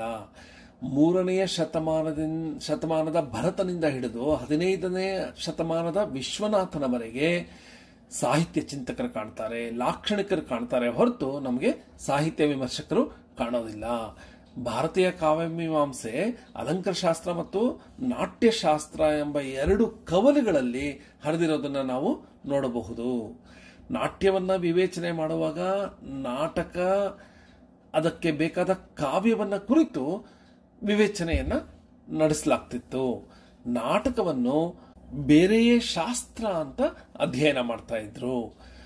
ಛಂದಸ್ಸನ್ನ ಕುರಿತು ವಿಶೇಷವಾಗಿ ಚಿಂತನೆ ಮಾಡಿದ್ರು ಸಹ ಅದು ಕಾವ್ಯಮೀಮಾಂಸೆಯ ಅಡಿಯಲ್ಲಿ ಅದನ್ನ ಅಧ್ಯಯನ ಮಾಡಿಲ್ಲ, ತತ್ವಗಳನ್ನ ಪ್ರತಿಪಾದಿಸಿಲ್ಲ. ಸೌಂದರ್ಯ ಚಿಂತನೆ ಅನ್ನೋದು ಭಾರತೀಯ ಕಾವ್ಯಮೀಮಾಂಸೆಯ ಒಂದು ಅಂಗವಾಗಿ ಬೆಳೆದು ಬರಲಿಲ್ಲ. ಕಾವ್ಯದ ಗುಣಗಳು ಮತ್ತು ದೋಷಗಳಲ್ಲಿನೇ ಕಾವ್ಯದ ವಿಶೇಷ ಸೌಂದರ್ಯವನ್ನ ಗುರುತಿಸ್ತಾ ಇದ್ರು. ಆದರೆ ಪಾಶ್ಚಾತ್ಯ ದೇಶಗಳಲ್ಲಿ ಕಾವ್ಯಮೀಮಾಂಸೆಯ ಕೆಳಗೆ ಕಾವ್ಯ ಲಕ್ಷಣಶಾಸ್ತ್ರ ಅಂದ್ರೆ ಪೊಯೆಟಿಕ್, ಛಂದಶಾಸ್ತ್ರ ಅಂದ್ರೆ ರಿಟೋರಿಕ್ ಮತ್ತು ಸೌಂದರ್ಯಶಾಸ್ತ್ರ ಆಸ್ಥೆಟಿಕ್ ಎಂಬ 3 ವಿವಿಧ ವಿಧಗಳಲ್ಲಿ ನಾವು ಕಾವ್ಯಮೀಮಾಂಸೆಯನ್ನ ಅಧ್ಯಯನ ಮಾಡಿರೋದು, ತತ್ವಗಳನ್ನ ಪ್ರತಿಪಾದಿಸಿರೋದನ್ನ ಪಾಶ್ಚಾತ್ಯ ವಿಮರ್ಶೆಯಲ್ಲಿ ನಾವು ಕಾಣಬಹುದು. ಪಾಶ್ಚಾತ್ಯ ಕಾವ್ಯಮೀಮಾಂಸಕರ ದೃಷ್ಟಿಕೋನ ಸಮಗ್ರ ಲಲಿತಗಳ ಕಲೆಗಳನ್ನ ಒಳಗೊಂಡಿರುತ್ತೆ. ಎಲ್ಲಾ ಕಲಾ ಪ್ರಕಾರಗಳನ್ನ ಅವರು ಅವುಗಳ ಬಗ್ಗೆ ಚಿಂತನ ಮಂಥನಗಳನ್ನ ನಡೆಸ್ತಾರೆ. ಸಮಗ್ರ ಲಲಿತ ಕಲೆ ಅಂದ್ರೆ ಏನು? ಸಂಗೀತ, ಸಾಹಿತ್ಯ, ಶಿಲ್ಪಕಲೆ, ಚಿತ್ರಕಲೆ, ವಾಸ್ತುಶಿಲ್ಪ, ನಾಟ್ಯಕಲೆ, ಈ ಎಲ್ಲ ಕಲೆಗಳನ್ನ ಸೇರಿದಂತೆ ಅವರು ಕಲಾತತ್ವಗಳನ್ನ ಪಾಶ್ಚಾತ್ಯ ಕಾವ್ಯಮೀಮಾಂಸೆಯ ಚಿಂತನೆಗಳ ಅಡಿಯಲ್ಲಿ ಮಂಡಿಸಿರೋದನ್ನ ನಾವು ನೋಡಬಹುದು. ಕ್ರಿಸ್ತಪೂರ್ವ 4ನೇ ಶತಮಾನದ ಅರಿಸ್ಟಾಟಲ್ನಿಂದ ಹಿಡಿದು 20ನೇ ಶತಮಾನದ I.A. ರಿಚರ್ಡ್ಸ್ ಅವರಿಗೆ ಅಲ್ಲಿನವರೆಗೆ ಪಾಶ್ಚಾತ್ಯ ಕಾವ್ಯಮೀಮಾಂಸೆ ಸಮಗ್ರ ಲಲಿತ ಕಲಾ ಪ್ರಕಾರಗಳನ್ನ ಒಳಗೊಂಡು ಬೆಳೆದು ಬಂದಿರೋದನ್ನ ನಾವು ಕಾಣಬಹುದು. ಈಗ ಪಾಶ್ಚಾತ್ಯ ಕಾವ್ಯಮೀಮಾಂಸೆಯ ಇತಿಹಾಸ ಏನು ಅಂತ ನೋಡೋಣ. ಗ್ರೀಕ್ ಸಂಸ್ಕೃತಿ ಪ್ರಾಚೀನ ಸಂಸ್ಕೃತಿಗಳಲ್ಲಿ ಒಂದು, ಜಗತ್ತಿನಲ್ಲೇ ಪ್ರಾಚೀನ ಸಂಸ್ಕೃತಿಗಳಲ್ಲಿ ಒಂದು ಅಂತ ಹೇಳಬಹುದು. ಚೀನಾ, ಹಿಬ್ರು, ಹಿಂದೂ ಈ ಸಂಸ್ಕೃತಿಗಳ ಜೊತೆಯಲ್ಲೇ ಗ್ರೀಕ್ ಸಂಸ್ಕೃತಿ ಸಹ ಒಂದು ಪುರಾತನ ಸಂಸ್ಕೃತಿ. ಕ್ರಿಸ್ತಪೂರ್ವ 3000ದಿಂದ 1000ವರೆಗೆ ಮೇಲ್ಭಾಗದ ಪ್ರದೇಶಗಳಿಂದ, ಭೂಪಟದಲ್ಲಿ ನೀವು ನೋಡಿದ್ರೆ ಮೇಲ್ಭಾಗದ ಪ್ರದೇಶಗಳಿಂದ ಗ್ರೀಸಿಗೆ ವಲಸೆಗಾರರು ಬರ್ತಾರೆ ಮತ್ತು ಅಲ್ಲಿಯೇ ಇದ್ದ ಪೂರ್ವ ನಿವಾಸಿಗಳ ಜೊತೆ ಅವರು ಮಿಳಿತಗೊಂಡು ಒಂದು ಹೊಸ ಸಂಸ್ಕೃತಿಯನ್ನ ರೂಪಿಸ್ತಾರೆ. ಹೀಗೆ ಬಂದವರಲ್ಲಿ ಡೊರಿಯನ್ನರು ಬಳಸ್ತಿದ್ದ ಭಾಷೆ ಹೆಲೆನಿಕ್ ಭಾಷೆ ಅಂತ ಹೇಳಬಹುದು. ಹೀಗೆ ಬಂದವರು ಸುಮಾರು ಕ್ರಿಸ್ತಪೂರ್ವ 1400ರ ಸಮಯದಲ್ಲಿ ಕ್ರೀಟ್ ದ್ವೀಪದಲ್ಲಿ ಒಂದು ಸಂಸ್ಕೃತಿಯನ್ನು ಸ್ಥಾಪಿಸ್ತಾರೆ. ಅದರ ಹೆಸರು ಮೈಕಿನಿಯ ಸಂಸ್ಕೃತಿ ಅಂತ ಹೇಳಲಾಗುತ್ತೆ. ಆದರೆ ಆ ಕಾಲದ ಯಾವ ಸಾಹಿತ್ಯವೂ ದೊರೆತಿಲ್ಲ. ಮುಂದೆ ಗ್ರೀಕರ ಮಹಾಕಾವ್ಯಗಳಿಗೆ ವಸ್ತುಗಳನ್ನು ಒದಗಿಸಿದ್ದು ಪುರಾಣ, ವೀರಚರಿತೆ ಮತ್ತು ಕಥಾಚಕ್ರಗಳು. ಇವೆಲ್ಲ ನಡೆದಿದ್ದು ಮೈಕನಿಯ ಯುಗದಲ್ಲಿ. ಆ ಸಮಯದಲ್ಲಿ 4 ಭಾಷೆಗಳಿತ್ತು. ಅವು ಯಾವುವು ಅಂದರೆ ಏಯೋಲಿಕ್, ಅಯೋನಿಕ್, ಡೋರಿಕ್ ಮತ್ತು ಆರ್ಟಿಕ್ ಅಂತ ಹೇಳಲಾಗುತ್ತೆ. ಗ್ರೀಕರ ಮೊದಲಿನ ಸಾಹಿತ್ಯ ಪಠ್ಯಗಳು ಹಾಡುಗಾರಿಕೆಗೆ ಮಾತ್ರ ಸೀಮಿತವಾಗಿತ್ತು. ಕ್ರಿಸ್ತಪೂರ್ವ 8ನೇ ಶತಮಾನದ ವೇಳೆಗೆ ನಿಧಾನವಾಗಿ ಅದು ಲಿಖಿತ ರೂಪಕ್ಕೆ ಇಳಿದವು ಅಂತ ಹೇಳಲಾಗುತ್ತೆ. ಇವರು ಬಳಸಿದ ವರ್ಣಮಾಲೆಯ ಹೆಸರು ಫಿನಿಷಿಯನ್ ಅವರದು ಅಂತ ಹೇಳಲಾಗಿದೆ. ಇನ್ನು ಗ್ರೀಕರ ಸಾಹಿತ್ಯವನ್ನ, ಅದರಲ್ಲೂ ಪ್ರಾಚೀನ ಗ್ರೀಕರ ಸಾಹಿತ್ಯವನ್ನ 3 ಭಾಗಗಳನ್ನಾಗಿ ವಿಂಗಡಿಸಿದ್ದಾರೆ. ಮೊದಲನೇದು ಕ್ರಿಸ್ತಪೂರ್ವ 900ರಿಂದ ಕ್ರಿಸ್ತಪೂರ್ವ 323ರವರೆಗೆ ಕ್ಲಾಸಿಕಲ್ ಸಾಹಿತ್ಯ ಅಥವಾ ಅಭಿಜಾತ ಸಾಹಿತ್ಯ ಅಂತ ಹೇಳ್ತಾರೆ. ಕ್ರಿಸ್ತಪೂರ್ವ 323ರಿಂದ ಕ್ರಿಸ್ತಪೂರ್ವ 1ನೇ ಶತಮಾನದವರೆಗಿನ ಸಾಹಿತ್ಯವನ್ನ ಹೆಲೆನಿಸ್ಟಿಕ್ ಅಥವಾ ಅಲೆಕ್ಸಾಂಡ್ರಿಯನ್ ಸಾಹಿತ್ಯ ಅಂತ ಹೇಳ್ತಾರೆ. ಕ್ರಿಸ್ತಪೂರ್ವ 1ರಿಂದ ಕ್ರಿಸ್ತಶಕ 579ರವರೆಗಿನ ಸಾಹಿತ್ಯವನ್ನ ರೋಮನ್ ಸಾಹಿತ್ಯ ಅಂತ ಹೇಳಲಾಗುತ್ತೆ. ಕ್ಲಾಸಿಕಲ್ ಸಾಹಿತ್ಯ ಯುಗದಲ್ಲಿ ಅಂದ್ರೆ ಕ್ರಿಸ್ತಪೂರ್ವ 900ರಿಂದ 323ರವರೆಗಿನ ಕಾಲದ ಸಾಹಿತ್ಯದಲ್ಲಿ ರಚಿತವಾದ ಕೆಲವು ಭಾವಗೀತೆಗಳ ತುಣುಕುಗಳು ಮಾತ್ರ ಸಿಕ್ಕಿವೆ. ಕ್ರಿಸ್ತಪೂರ್ವ 5ನೇ ಶತಮಾನದಲ್ಲಿ ರಚಿತವಾದ 106 ಗ್ರೀಕ್ ರುದ್ರ ನಾಟಕಗಳಲ್ಲಿ ಕೇವಲ 43 ನಾಟಕಗಳು ಮಾತ್ರ ದೊರೆತಿವೆ. ಇನ್ನು ಸಂಖ್ಯೆಯ ದೃಷ್ಟಿಯಿಂದ ರುದ್ರ ನಾಟಕಗಳು ತುಂಬಾ ಕಡಿಮೆ ಅಂತ ಅಂದ್ಕೊಂಡ್ರೂ ಸಹ ಗುಣಮಟ್ಟದ ದೃಷ್ಟಿಯಿಂದ ಅದು ಅದ್ಭುತವಾಗಿವೆ ಅಂತ ಹೇಳಬಹುದು. ಈ ಕ್ಲಾಸಿಕಲ್ ಸಾಹಿತ್ಯದ ಸಮಯ ಅಂದ್ರೆ ಮಹಾಕವಿ ಹೋಮರ್ನಿಂದ ಅರಿಸ್ಟಾಟಲ್ನ ನಿಧನದ ಕಾಲಮಾನದವರೆಗೆ ಅಂತ ಹೇಳ್ತಾರೆ. ಕ್ರಿಸ್ತಪೂರ್ವ 900ರಿಂದ ಕ್ರಿಸ್ತಪೂರ್ವ 323ರವರೆಗೆ, ಎಲ್ಲಿವರೆಗೆ? ಅರಿಸ್ಟಾಟಲ್ ನಿಧನದವರೆಗೆ. ಈ ಸಮಯದಲ್ಲಿ ಗ್ರೀಕ್ ಸಾಹಿತ್ಯದ ಆದಿಕೃತಿ ಅಥವಾ ಪಾಶ್ಚಿಮಾತ್ಯ ಸಾಹಿತ್ಯದ ಆದಿಕೃತಿ ಅಂತ ಹೇಳುವ ಹೋಮರ್ನ ಇಲಿಯಡ್ ಮತ್ತು ಒಡಿಸ್ಸಿ ಮಹಾಕಾವ್ಯಗಳು ರಚಿತವಾದವು. ಇವು ಬಹುಶಃ ಕ್ರಿಸ್ತಪೂರ್ವ 9 ಅಥವಾ 8ನೇ ಶತಮಾನದಲ್ಲಿ ರಚನೆ ಆಗಿರಬಹುದು. ಹೋಮರ್ನ ಇಲಿಯಡ್ ಮಹಾಕಾವ್ಯದ ವಸ್ತು ಗ್ರೀಕ್ ಯೋಧರು ಟ್ರಾಯ್ ನಗರವನ್ನ ಮುತ್ತಿಗೆ ಹಾಕಿ ಸುಮಾರು 16 ವರ್ಷಗಳ ಕಾಲ ಯುದ್ಧ ಮಾಡಿ ವಿಜಯಿಗಳಾಗಿ ಹಿಂದಿರುಗುವ ಕತೆ ಈ ಇಲಿಯಡ್ನಲ್ಲಿ ಇದೆ. ಈ ಯುದ್ಧದಲ್ಲಿ ವೀರ ಯೋಧರಾದ ಅಗೆಮೆಮ್ನಾನ್, ಅಖಿಲಸ್, ಹೆಕ್ಟರ್ ಮುಂತಾದ ವೀರರ ಸಾಹಸಗಳನ್ನ ವರ್ಣಿಸಲಾಗಿದೆ. ಅವರೊಂದಿಗೆ ಭಾಗವಹಿಸುವ ದೇವತೆಗಳ ಪಾತ್ರಗಳನ್ನ ಸಹ ಇಲಿಯಡ್ನಲ್ಲಿ ವರ್ಣಿಸಲಾಗುತ್ತೆ. ಇನ್ನು ಒಡಿಸ್ಸಿ ಅನ್ನೋದು ಮತ್ತೊಂದು ಮಹಾಕಾವ್ಯ. ಅದರ ವಸ್ತು ಇಲಿಯಡ್ನಷ್ಟು ಗಂಭೀರವಾದದ್ದಲ್ಲ. ಈ ಒಡಿಸ್ಸಿನಲ್ಲಿ ಇದೊಂದು ಪ್ರವಾಸ ಕಥನವಾಗಿದ್ದು, ಟ್ರಾಯ್ ನಗರ ಪತನವಾದ ನಂತರ ಗ್ರೀಕ್ ಯೋಧರಲ್ಲೇ ತಮ್ಮ ದೇಶಗಳಿಗೆ ಹಿಂದಿರುಗುತ್ತಾರೆ. ಅವರು ಹಿಂದಿರುಗುವಾಗ ಹಲವಾರು ಕಷ್ಟಗಳನ್ನು ಅನುಭವಿಸುತ್ತಾರೆ. ಅವರಲ್ಲಿ ಪ್ರಸಿದ್ಧನಾದ ಒಡಿಸ್ಯೂಸ್ ಅವನ ಪ್ರವಾಸವನ್ನ ಈ ಒಡಿಸ್ಸಿ ಮಹಾಕಾವ್ಯ ವರ್ಣಿಸುತ್ತೆ. ಈ ವೀರಯುಗದ ಜೀವನ ಸಂಸ್ಕೃತಿಯನ್ನ ಇಲಿಯಡ್ ವರ್ಣಿಸಿದರೆ ಆ ಸಮಯದ ಊಳಿಗಮಾನ್ಯ ಸಮಾಜದ ಆಂತರಿಕ ಘರ್ಷಣೆಗಳ ಚಿತ್ರಣವನ್ನ ಒಡಿಸ್ಸಿ ಚಿತ್ರಿಸುತ್ತೆ. ಇವೆರಡು ನಮ್ಮದೇ ಆದ ಮಹಾಭಾರತ ಮತ್ತು ರಾಮಾಯಣಗಳ ತರಹ ಅಂತ ಹೇಳಬಹುದು. ನಮ್ಮದು ಹೇಗೆ 2 ಮಹಾಕಾವ್ಯಗಳಿತ್ತು, ಹಾಗೆ ಗ್ರೀಕರದ್ದು ಹೋಮರ್ ರಚಿಸಿದ ಇಲಿಯಡ್ ಮತ್ತು ಒಡಿಸ್ಸಿ ಅಂತ ಹೇಳಬಹುದು. ಹೋಮರ್ನ ಈ 2 ಮಹಾಕಾವ್ಯಗಳಲ್ಲಿ ಕಂಡುಬರುವ ಸಂಸ್ಕೃತಿ ಕ್ರಿಸ್ತಪೂರ್ವ 1200ರ ಮೈಕಿನಿ ಯುಗದ ಊಳಿಗಮಾನ್ಯ ಶ್ರೀಮಂತಿಕೆಯ ಸಂಸ್ಕೃತಿ. ಈ 2 ಕೃತಿಗಳ ಭಾಷೆ ಎಯೋಲಿಕ್ ಮತ್ತು ಅಯೋನಿಕ್ ಭಾಷೆಗಳ ಸಮ್ಮಿಶ್ರಣ. ಅವುಗಳ ಛಂದೋಬಂಧ ಡಾಕ್ಟಿಲಿಕ್ ಹೆಕ್ಸಾಮೀಟರ್, ಅಂದ್ರೆ ನಮ್ಮ ಒಂದು ಛಂದಸ್ಸುಗಳು ಹೇಗಿದೆಯಲ್ಲ ಆ ತರ ಒಂದು ಛಂದಸ್ಸದು. ಅದರಲ್ಲಿ 1 ಗುರು ಮತ್ತು 2 ಲಘುಗಳು ಇರುವ 6 ಗಣದ ಪಾದವುಳ್ಳದ್ದು. ಇವುಗಳನ್ನ ಹಾಡೋದು, ವಾಚನ ಮಾಡೋದು ಇದು ಕೆಲವರ ವೃತ್ತಿಯಾಗಿತ್ತು. ಆ ನಂತರ ಇದನ್ನ ಬರೆದಿಡೋದಕ್ಕೆ ಪ್ರಾರಂಭಿಸಲಾಯಿತು ಅಂತ ಹೇಳಲಾಗಿದೆ. ಈಗ ಸಿಕ್ಕಿರುವ ಪಾಠ ಇವು ಕ್ರಿಸ್ತಪೂರ್ವ 6ನೇ ಶತಮಾನದ್ದು ಅಂತ ಹೇಳಲಾಗಿದೆ. ನಂತರ ಕ್ರಿಸ್ತಪೂರ್ವ 8ನೇ ಶತಮಾನದ ಹೆಸಿಯಡ್, ಇವನ ಕಾಲ ಕ್ರಿಸ್ತಪೂರ್ವ 750ರಿಂದ 650. ಇವನು ರಚಿಸಿದ ವರ್ಕಂಡೇಸ್, ಥಿಯೋಗನಿ, ಹರ್ಕ್ಯುಲಸ್ನ ಕವಚ ಇವು ಪ್ರಮುಖ ಕಾವ್ಯಗಳು. ಜೊತೆಯಲ್ಲಿ ಈತ ದಿನಗಳು ಮತ್ತು ಕೆಲಸ ಕಾರ್ಯಗಳು ಎಂಬ ನೀತಿಬೋಧಕ ಕಾವ್ಯವನ್ನು ಸಹ ರಚಿಸಿದ್ದಾನೆ. ಆ ಕಾಲದ, ಆ ಸಮಯದ, ಆ ಪ್ರದೇಶದ ರೈತರ ವ್ಯವಸಾಯ ಪದ್ಧತಿಗಳನ್ನ, ಕೆಳವರ್ಗದ ಜನರ ಕಷ್ಟ ಕಾರ್ಪಣ್ಯಗಳನ್ನ, ರಾಜರು ರೈತರಿಗೆ ಕೊಡುತ್ತಿದ್ದ ಕಷ್ಟಗಳನ್ನ ಈತ ಈ ಕೃತಿಯಲ್ಲಿ ವರ್ಣಿಸಿದ್ದಾನೆ. ಅನೇಕ ಜನಪದ ಕಥೆಗಳನ್ನು ಸಹ ಸಂಗ್ರಹಿಸಿದ್ದಾನೆ.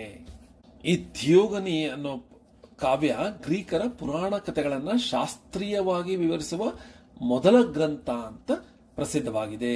ಗ್ರೀಕರ ದೇವತೆಗಳ ವಂಶಾವಳಿ, ಅವರ ಕಾರ್ಯಗಳ ವರ್ಣನೆ ಈ ಕೃತಿಯಲ್ಲಿ ಇದೆ.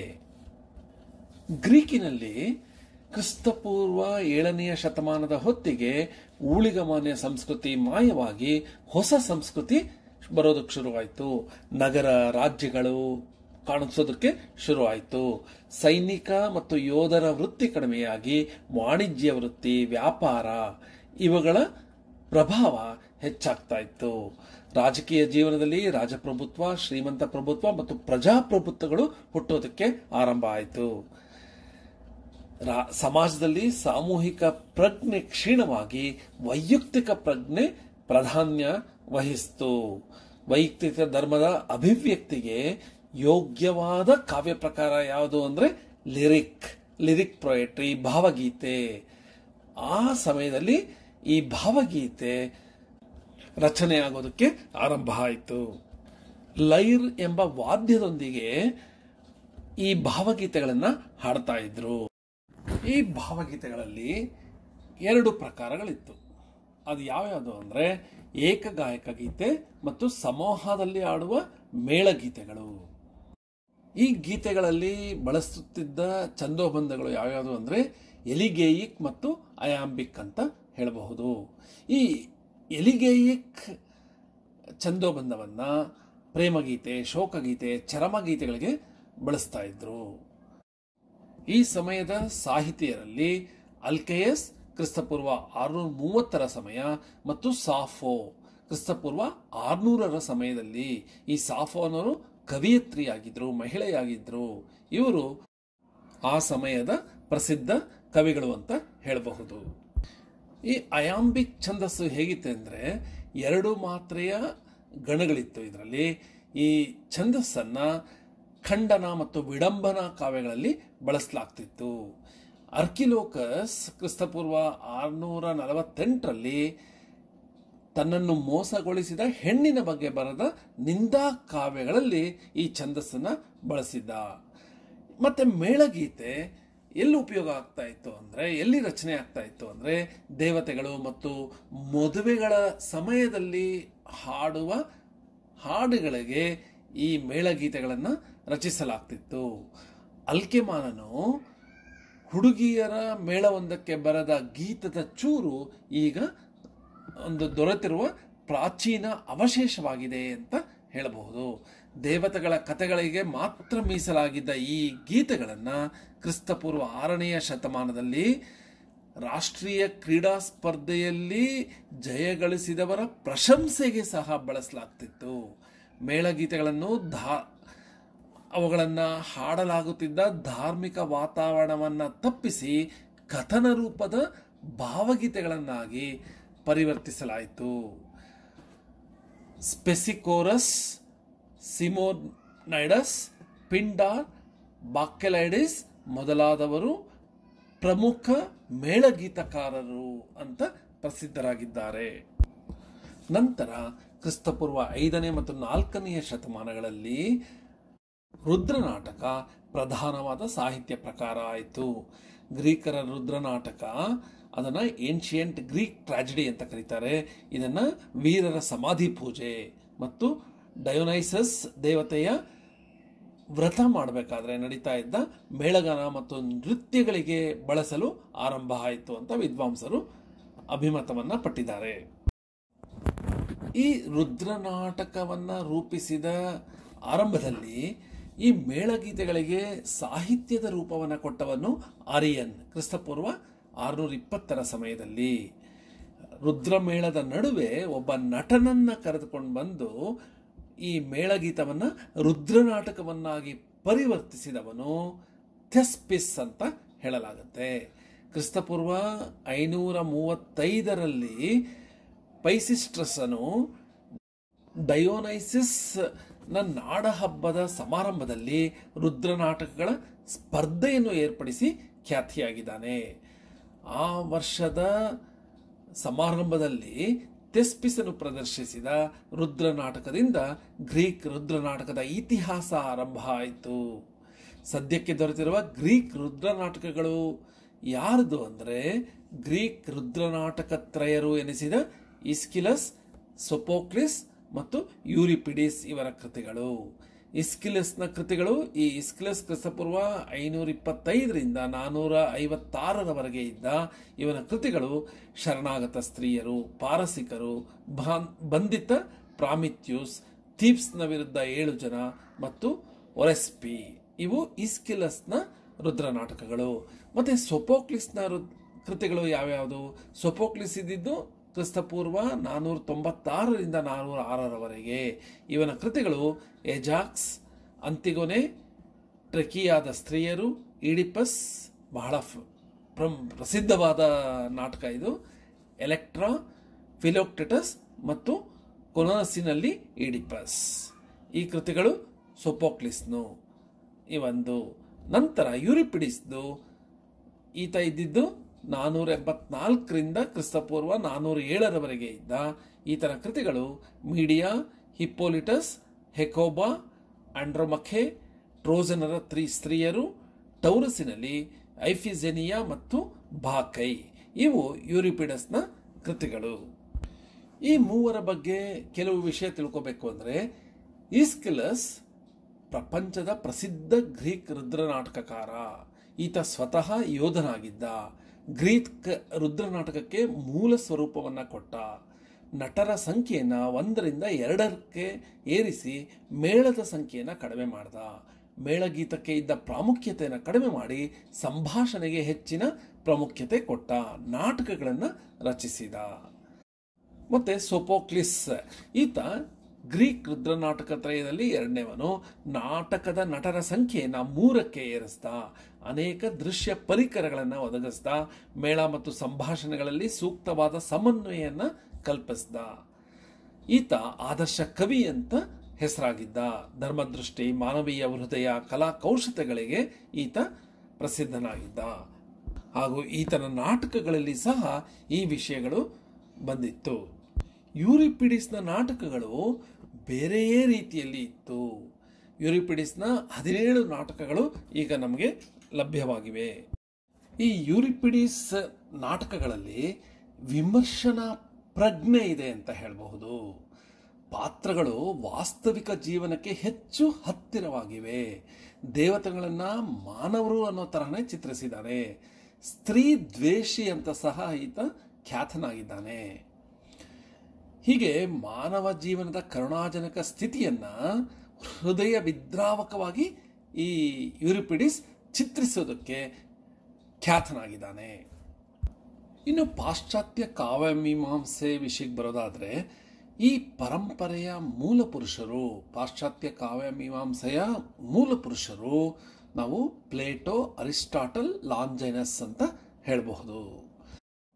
ಈ ಮೂವರು ವಿಮರ್ಶಕರು ಅನ್ನೋದಕ್ಕಿಂತ ಮೊದಲು ಅವರು ದಾರ್ಶನಿಕರು, ತತ್ವಜ್ಞಾನಿಗಳು. ಅರಿಸ್ಟಾಟಲ್ ಒಬ್ಬ ವಿಜ್ಞಾನಿ. ಕಲೆಗಳನ್ನು, ಸೌಂದರ್ಯ ತತ್ವಗಳನ್ನು ಅವನು ಚಿಂತನೆ ಮಾಡಿದ್ದಾನೆ. ಆದಿಭೌತಶಾಸ್ತ್ರ, ಜೀವಶಾಸ್ತ್ರ, ನೀತಿಶಾಸ್ತ್ರ, ಭಾಷಣಶಾಸ್ತ್ರ, ರಾಜನೀತಿ ಹೀಗೆ ಎಲ್ಲದರ ಬಗ್ಗೆ ಆತ ಚಿಂತನೆ ಮಾಡಿದ್ದಾನೆ. ಪ್ರಪಂಚದ ನಾಗರಿಕತೆಯ ವಿವಿಧ ಜ್ಞಾನ ಕ್ಷೇತ್ರಗಳಿಗೆ ಗ್ರೀಕರು ಆ ಕಾಲದಲ್ಲಿ ಅದ್ಭುತವಾದ ಕೊಡುಗೆಯನ್ನು ನೀಡಿದ್ದಾರೆ ಅಂತ ಹೇಳಬಹುದು.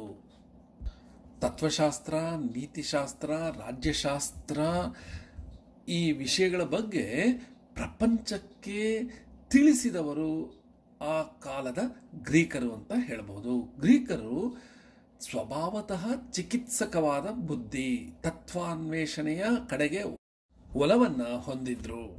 ಯಾವ ಕ್ರಿಯೆಯೇ ಆದರೂ ಅದು ಬಾಳಿಗೆ ಪೋಷಕವಾಗಿರಬೇಕು. ಒಬ್ಬ ವ್ಯಕ್ತಿಯನ್ನು ಸತ್ಪ್ರಜೆಯಾಗಿ ರಾಷ್ಟ್ರದ ಉತ್ಕೃಷ್ಟ ಸಾಧನೆಯಲ್ಲಿ ಸಹಕರಿಸಬಲ್ಲ ಒಂದು ಸಾಧನವಾಗಿ ಒಬ್ಬ ವ್ಯಕ್ತಿಯನ್ನು ರೂಪಿಸಬೇಕು ಅನ್ನೋದು ಗ್ರೀಕರ ಮೂಲ ಧೋರಣೆಯಾಗಿತ್ತು. ಶಾಸ್ತ್ರ, ತತ್ವ, ಸಾಹಿತ್ಯ, ಕಲೆ ಎಲ್ಲವೂ ರಾಷ್ಟ್ರ ಜೀವನಕ್ಕೆ ಪೋಷಕಾಂಶಗಳಾಗಿರಬೇಕು ಅಂತ ಇವರು ತತ್ವಜ್ಞಾನಿಗಳು ಹೇಳಿದರು. ಪಾಶ್ಚಾತ್ಯ ಕಾವ್ಯಮೀಮಾಂಸೆಯ ಅಥವಾ ಸಾಹಿತ್ಯ ವಿಮರ್ಶೆಯ ಆರಂಭವನ್ನು ನಾವು ಹೋಮರ್ ಕವಿಯ ಇಲಿಯಡ್ ಮತ್ತು ಒಡಿಸ್ಸಿ ಈ ಕಾವ್ಯಗಳಲ್ಲಿ ಕಾಣಬಹುದು. ಯಾಕಂದರೆ ಈತ ಈ ಕಾವ್ಯಗಳಲ್ಲಿ ಸಾಹಿತ್ಯದ ದೇವತೆಯ ಪ್ರಾರ್ಥನಾ ಪದ್ಯಗಳಿಂದ ಕಾವ್ಯಗಳನ್ನು ಆರಂಭ ಮಾಡ್ತಾನೆ. ಈ ಬಗೆಯ ಕಾವ್ಯ ರಚನೆಗೆ ದೈವಿಕ ಪ್ರತಿಭೆ ಬೇಕೇ ಬೇಕು, ಅದರ ಸಹಾಯ ಬೇಕು ಅಂತ ಅವನು ಹೇಳುವಾಗಲೇ ಕಾವ್ಯತತ್ವ ಪ್ರತಿಪಾದನೆಯನ್ನು ನಾವು ಇಲ್ಲಿ ಗುರುತಿಸಬಹುದು. ಹೋಮರ್ನ ನಂತರ ನಮಗೆ ಕಾಣಬರೋದು ಗ್ರೀಕ್ ಬರಹಗಾರರಾದ ಹೆಸಾಯಿಡ್, ಸೋಲನ್, ಸಿಮೋನೈಡಸ್, ಯೂರಿಪಿಡಸ್ ಇವರುಗಳು ಹೇಳಿರುವ ವಿಷಯಗಳು ಏನು ಅಂದರೆ, ಕಾವ್ಯ ರುಚಿಕರವಾದುದು, ಅದು ಉಪದೇಶ ಮಾಡುವಂಥದ್ದು, ಪ್ರತಿಭಾನ್ವಿತ ವ್ಯಕ್ತಿಗೆ ನೈಸರ್ಗಿಕವಾಗಿ ಬರುತ್ತೆ, ಚಿತ್ರಕಲೆಯಂತೆ ಅದು ಕಲಾ ಶಿಕ್ಷಣದಿಂದ ಬರುತ್ತೆ, ಜಾಣ್ಮೆಯಿಂದ ಪದಗಳನ್ನು ಬಳಸೋದೇ ಕಾವ್ಯ. ಇಂತಹ ಅಭಿಪ್ರಾಯಗಳನ್ನು ಈ ಕವಿಗಳು ವ್ಯಕ್ತಪಡಿಸಿದ್ದಾರೆ. ಹೆಸಾಯಿಡ್ ಕವಿ ತನ್ನ ಥಿಯೋಗನಿ ಎಂಬ ಗ್ರಂಥದಲ್ಲಿ ಏನು ಹೇಳ್ತಾರೆ ಅಂದರೆ, ತಾನು ದನ ಕಾಯುವಾಗ ಕಾವ್ಯದೇವಿ ಬಂದು ತನ್ನಲ್ಲಿ ಸುರ ಸಂಗೀತವನ್ನು ಉಸರಿಸಿದ್ಲು ಅಂತ ಹೇಳಿದ್ದಾನೆ. ಮತ್ತು ಕಾವ್ಯ ದೈವಿ ಸಂದೇಶವನ್ನು ಸಾರಬೇಕು, ಅದರ ಮುಖಾಂತರ ಮನುಷ್ಯನಲ್ಲಿ ತಿಳಿವನ್ನು ಮೂಡಿಸಬೇಕು ಅಂತ ಈತ ಹೇಳ್ತಾನೆ ಹೆಸಾಯಿಡ್ ಕವಿ. ಇದು ಮತ್ತೆ ನಮ್ಮ ಕಾಳಿದಾಸನ ಕತೆ ಸಹ ಹೀಗೆ ಇರೋದನ್ನು ನಾವು ನೆನಪಿಸ್ಕೋಬಹುದು. ಇನ್ನು ಪಿಂಡಾರ್ ಕವಿ ಏನು ಹೇಳ್ತಾನೆ ಅಂದರೆ, ಸ್ಫೂರ್ತಿ ಇಲ್ಲದ ಕಲೆಗಾರಿಕೆ ಕೆಲಸಕ್ಕೆ ಬಾರದ್ದು ಅಂತ ಸ್ಫೂರ್ತಿಯ ಮಹತ್ವವನ್ನು ಹೇಳ್ತಾನೆ. ಸಿಮೋನೈಡಸ್ ಏನು ಹೇಳ್ತಾನೆ ಅಂದರೆ, ಕಾವ್ಯ ಅಂದರೆ ಮಾತನಾಡುವ ಚಿತ್ರ ಅಂತ ಹೇಳ್ತಾನೆ. ಜಾರ್ಜಿಯಸ್ ಏನು ಹೇಳ್ತಾನೆ ಅಂದರೆ, ಮಾತು ಶಕ್ತಿವಂತ ದೊರೆಯ ಹಾಗೆ ಭೀತಿಯನ್ನು ಸಹ ತರಬಲ್ಲದು, ದುಃಖವನ್ನು ಹೊಡೆದೋಡಿಸಬಹುದು, ಸಂತೋಷವನ್ನು ನೀಡಬಲ್ಲದು, ಆತ್ಮವಿಶ್ವಾಸವನ್ನು ಕೊಡಬಲ್ಲದು ಅಂತ ಈತ ಹೇಳ್ತಾನೆ ಜಾರ್ಜಿಯಸ್. ಸ್ಫೂರ್ತಿಯಿಂದ ಹೊಮ್ಮಿದ ಹಾಡುಗಳು ಸಂತೋಷವನ್ನು ನೀಡಿ ನೋವನ್ನು ತೊಲಗಿಸುತ್ತೆ, ಆತ್ಮವನ್ನು ಪರಿವರ್ತಿಸಿ ಖುಷಿಪಡಿಸುತ್ತೆ ಅಂತ ಹಲವಾರು ರೀತಿಗಳಲ್ಲಿ ಕಾವ್ಯದ ಭಾಷೆ, ಛಂದಸ್ಸು ಮತ್ತು ಅದರ ಶಕ್ತಿ ಬಗ್ಗೆ ಎಲ್ಲರೂ ತಮ್ಮ ಅಭಿಪ್ರಾಯಗಳನ್ನು ನೀಡಿದ್ದಾರೆ. ಇವರುಗಳ ಕಾಲವನ್ನು ಪಾಶ್ಚಾತ್ಯ ಸಾಹಿತ್ಯ ಲೋಕದಲ್ಲಿ ಅಯೋನಿಯನ್ ದಾರ್ಶನಿಕರ ಕಾಲ ಅಂತ ಕರೀತಾರೆ. ಇನ್ನು ಕ್ರಿಸ್ತಪೂರ್ವ 5ನೇ ಶತಮಾನ ಅಥೆನ್ಸ್ ದೇಶದ ಚರಿತ್ರೆಯಲ್ಲಿ ಒಂದು ಸುವರ್ಣ ಕಾಲ ಅಂತ ಹೇಳಬಹುದು. ಗ್ರೀಕ್ ರುದ್ರ ನಾಟಕಗಳು, ವಿನೋದ ನಾಟಕಗಳ ಭವ್ಯ ಪರಂಪರೆ ಮೂಡಿ ನಿಂತ ಕಾಲ ಅದು. ಈಸ್ಕಿಲಸ್, ಸೋಫೋಕ್ಲಿಸ್, ಯೂರಿಪಿಡಸ್ ಇವರ ರುದ್ರ ನಾಟಕಗಳ ಭವ್ಯ ಪರಂಪರೆ ನಾವು ಕಾಣಬಹುದು. ಅಥೆನ್ಸ್ನಲ್ಲಿ ಕ್ರಿಸ್ತಪೂರ್ವ 5ನೇ ಶತಮಾನದ ಕೊನೆಯ ಭಾಗದಲ್ಲಿ ವಿಡಂಬನಕಾರರು ಜೀವನವನ್ನು ಮತ್ತು ಸಾಹಿತ್ಯವನ್ನು ತಮ್ಮ ಮೊನಚಾದ ಮಾತುಗಳಿಂದ ವಿಡಂಬನೆ ಮಾಡಿರೋದನ್ನು ನಾವು ಹಲವಾರು ಕೃತಿಗಳಲ್ಲಿ ನೋಡಬಹುದು. ಈ ನಮಗೆ ದೊರೆತಿರುವ ವಿಡಂಬನೆಗಳಲ್ಲಿ ಅರಿಸ್ಟೋಫೇನಸ್ ಎಂಬುವನು, ಇವನ ಕಾಲ 450ರಿಂದ ಕ್ರಿಸ್ತಪೂರ್ವ 385. ಇವನ 11 ನಾಟಕಗಳು ದೊರೆಯುತ್ತೆ. ಅದರಲ್ಲಿ ಮೇಘಗಳು, ಪಕ್ಷಿಗಳು, ಕಪ್ಪೆಗಳು ಮತ್ತು ಲೈಸಿಟ್ರಾಟ ಮೊದಲಾದವು ಮುಖ್ಯವಾದದ್ದು. ಇವನ ಕಾಲದಲ್ಲಿ ಆಗಲೇ ಅಥೆನ್ಸ್ ನಗರದ ಘನತೆ ಇಳಿಮುಖ ಆಗ್ತಾ ತೊಡಗುತ್ತೆ. ಒಳ್ಳೆಯ ಕವಿಗಳೆಲ್ಲ ಸತ್ತು ಹೋದರು, ಸುಳ್ಳು ಕವಿಗಳು ಬದುಕಿಕೊಂಡಿದ್ದಾರೆ, ಉಳಿದಿದ್ದು ಹಣ್ಣಿಲ್ಲದ ಎಲೆಗಳು, ಗಾಳಿಯನ್ನು ತುಂಬುವ ಪೊಳ್ಳು ದನಿಗಳು, ಕಲೆಯನ್ನು ರೂಪಿಸುವ ಹಸುಳೆ ನುಡಿಗಳು ಅಂತ ಈತ ಟೀಕೆ ಮಾಡಿದ್ದಾನೆ. ಈತನ ಫ್ರಾಕ್ಸ್ ಎಂಬ ವಿಡಂಬನಾತ್ಮಕ ನಾಟಕ ಬಹಳ ಖ್ಯಾತವಾದದ್ದು. ಈ ಅರಿಸ್ಟೋಫೆನಸ್ನ ಫ್ರಾಕ್ಸ್ ಒಂದು ಸಂವಾದ ಕೃತಿ. ಯೂರಿಪಿಡಸ್ ಮತ್ತು ಈಸ್ಕಿಲಸ್ ಇವರ ತುಲನೆಯನ್ನು ಮಾಡೋದೇ ಈ ಕೃತಿಯ ವಸ್ತು. ರುದ್ರ ನಾಟಕಕಾರರಲ್ಲಿ ಹಿರಿಯ ಪಟ್ಟ ಯಾರಿಗೆ ಎಂದು ನಿರ್ಣಯಿಸುವುದಕ್ಕೆ ಈಸ್ಕಿಲಸ್ ಮತ್ತು ಯೂರಿಪಿಡಸ್ ಇವರುಗಳ ಮಧ್ಯೆ ಸ್ಪರ್ಧೆ ನಡೆಯುತ್ತೆ. ಡಯೋನಿಸಿಸ್ ನಿರ್ಣಯಕಾರನಾಗ್ತಾನೆ. ಯಾವ ಗುಣವಿಶೇಷಗಳಿಂದ ಕವಿ ಗೌರವಕ್ಕೆ ಅರ್ಹನು ಎಂಬ ಪ್ರಶ್ನೆಗೆ ಏನು ಉತ್ತರ ಬರುತ್ತೆ ಅಂದರೆ, ಯಾರು ಕಲೆಗಾರಿಕೆಯಲ್ಲಿ ಕುಶಲನಾಗ್ತಾನೆ, ಯಾರು ತನ್ನ ಹಿತೋಪದೇಶದ ಮೂಲಕ ಒಬ್ಬ ವ್ಯಕ್ತಿಯನ್ನು ಸತ್ಪ್ರಜೆಯನ್ನಾಗಿ ಮಾಡ್ತಾನೆ, ಅವನು ಅಂತಹ ಕವಿಗೆ ಗೌರವ ನೀಡಬೇಕು ಅಂತ ಉತ್ತರವನ್ನು ಈ ಕೃತಿಯಲ್ಲಿ ಹೇಳಲಾಗಿದೆ. ಯೂರಿಪಿಡಸ್ನಲ್ಲಿ ಕಲೆಗಾರಿಕೆ ಇದ್ದರೂ ಜನರನ್ನು ಮೇಲಕ್ಕೆತ್ತುವ ಸಾಮರ್ಥ್ಯ ಇಲ್ಲ.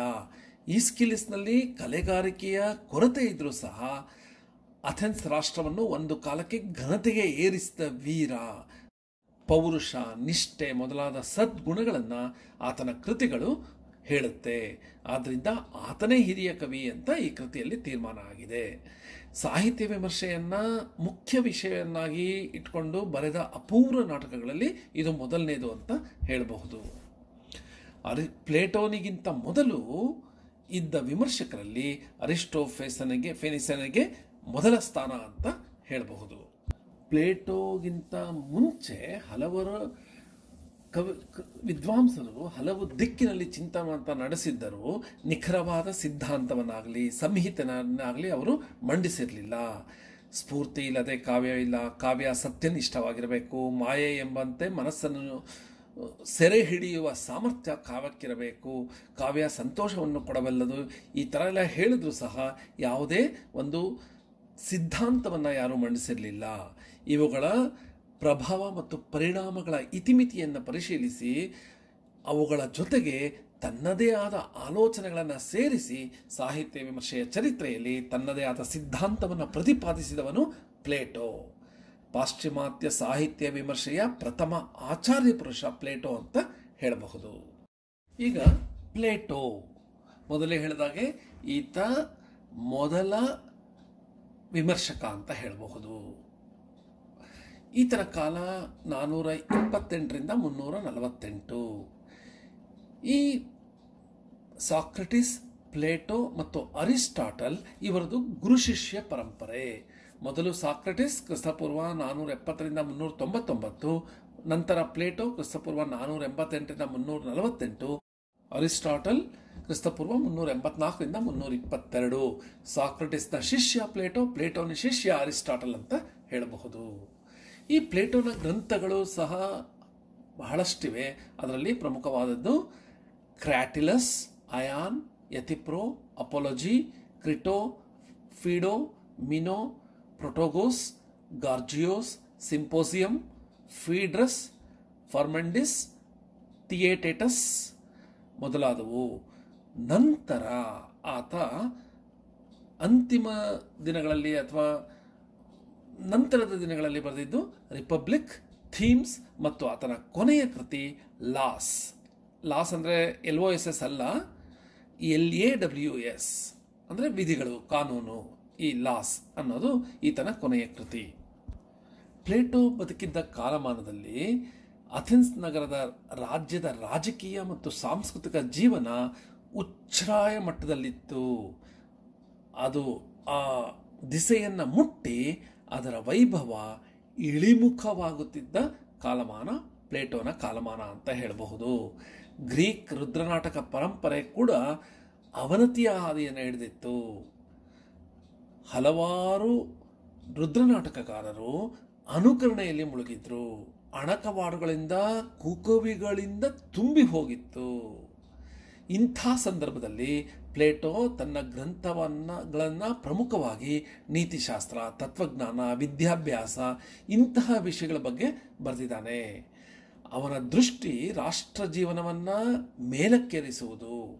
ಸಂಪೂರ್ಣವಾಗಿ ಸಾಹಿತ್ಯಕ್ಕೆ ಮೀಸಲಾದ ಗ್ರಂಥವನ್ನು ಪ್ಲೇಟೋ ರಚಿಸಿಲ್ಲ. ಅವನು ರಚಿಸುವ ಗ್ರಂಥಗಳು ಬಹುತೇಕ ಸಂಭಾಷಣಾ ರೂಪದಲ್ಲಿದೆ. ತತ್ವ ಪ್ರತಿಪಾದನೆ ಮತ್ತು ಕಲಾಕೌಶಲ್ಯಗಳ ಸಾಮರಸ್ಯದಿಂದ ಈ ಕೃತಿಗಳು ಬೆಳಗುತ್ತಾ ಇವೆ ಅಂತ ಹೇಳಬಹುದು. ಮೊದಲೇ ಹೇಳಿದ ಹಾಗೆ ಪ್ಲೇಟೋ ಒಬ್ಬ ದಾರ್ಶನಿಕ. ನೀತಿಯುತ ಶ್ರೇಷ್ಠ ಸಮಾಜದ ನಿರ್ಮಾಣ, ತನ್ನ ರಾಜ್ಯ ಅಥೆನ್ಸ್ನ ಪುನರುತ್ಥಾನ ಅವನ ಗುರಿಯಾಗಿತ್ತು. ಪ್ಲೇಟೋನ ಸಾಹಿತ್ಯ ವಿಚಾರಗಳು ಯಾವುದೇ ಒಂದು ಗ್ರಂಥದಲ್ಲಿ ಮೀಸಲಾಗಿಲ್ಲ. ಸಮಕಾಲೀನ ರಾಜಕೀಯ ಮತ್ತು ಸಾಮಾಜಿಕ ವಿಚಾರಗಳನ್ನು ಆತ ಚಿಂತಿಸಿ ಅವುಗಳನ್ನು ಅಯಾನ್ ಮತ್ತು ರಿಪಬ್ಲಿಕ್ ಗ್ರಂಥಗಳಲ್ಲಿ ಹೇಳ್ಕೊಂಡಿದ್ದಾನೆ. ಅವನ ಕೊನೆಯ ಕೃತಿ ಲಾಸ್ನಲ್ಲಿ ಸಾಹಿತ್ಯವನ್ನು ಕುರಿತು ಕೆಲವು ಅಭಿಪ್ರಾಯಗಳನ್ನು ನೀಡಿದ್ದಾನೆ. ಹೀಗಾಗಿ ವಿವಿಧ ಕೃತಿಗಳಲ್ಲಿ ಅವನ ಸಾಹಿತ್ಯ ಚಿಂತನೆಗಳು ಹರಡಿಕೊಂಡಿವೆ ಅಂತ ಹೇಳಬಹುದು. ಆದರೂ ಸಹ ಸಾಹಿತ್ಯದ ಸತ್ವ, ಸ್ವರೂಪ ಮತ್ತು ಪರಿಣಾಮಗಳ ಬಗ್ಗೆ ಪ್ಲೇಟೋ ತನ್ನ ಅಭಿಪ್ರಾಯಗಳನ್ನು ಸ್ಪಷ್ಟವಾಗಿ ಹೇಳಿದ್ದಾನೆ.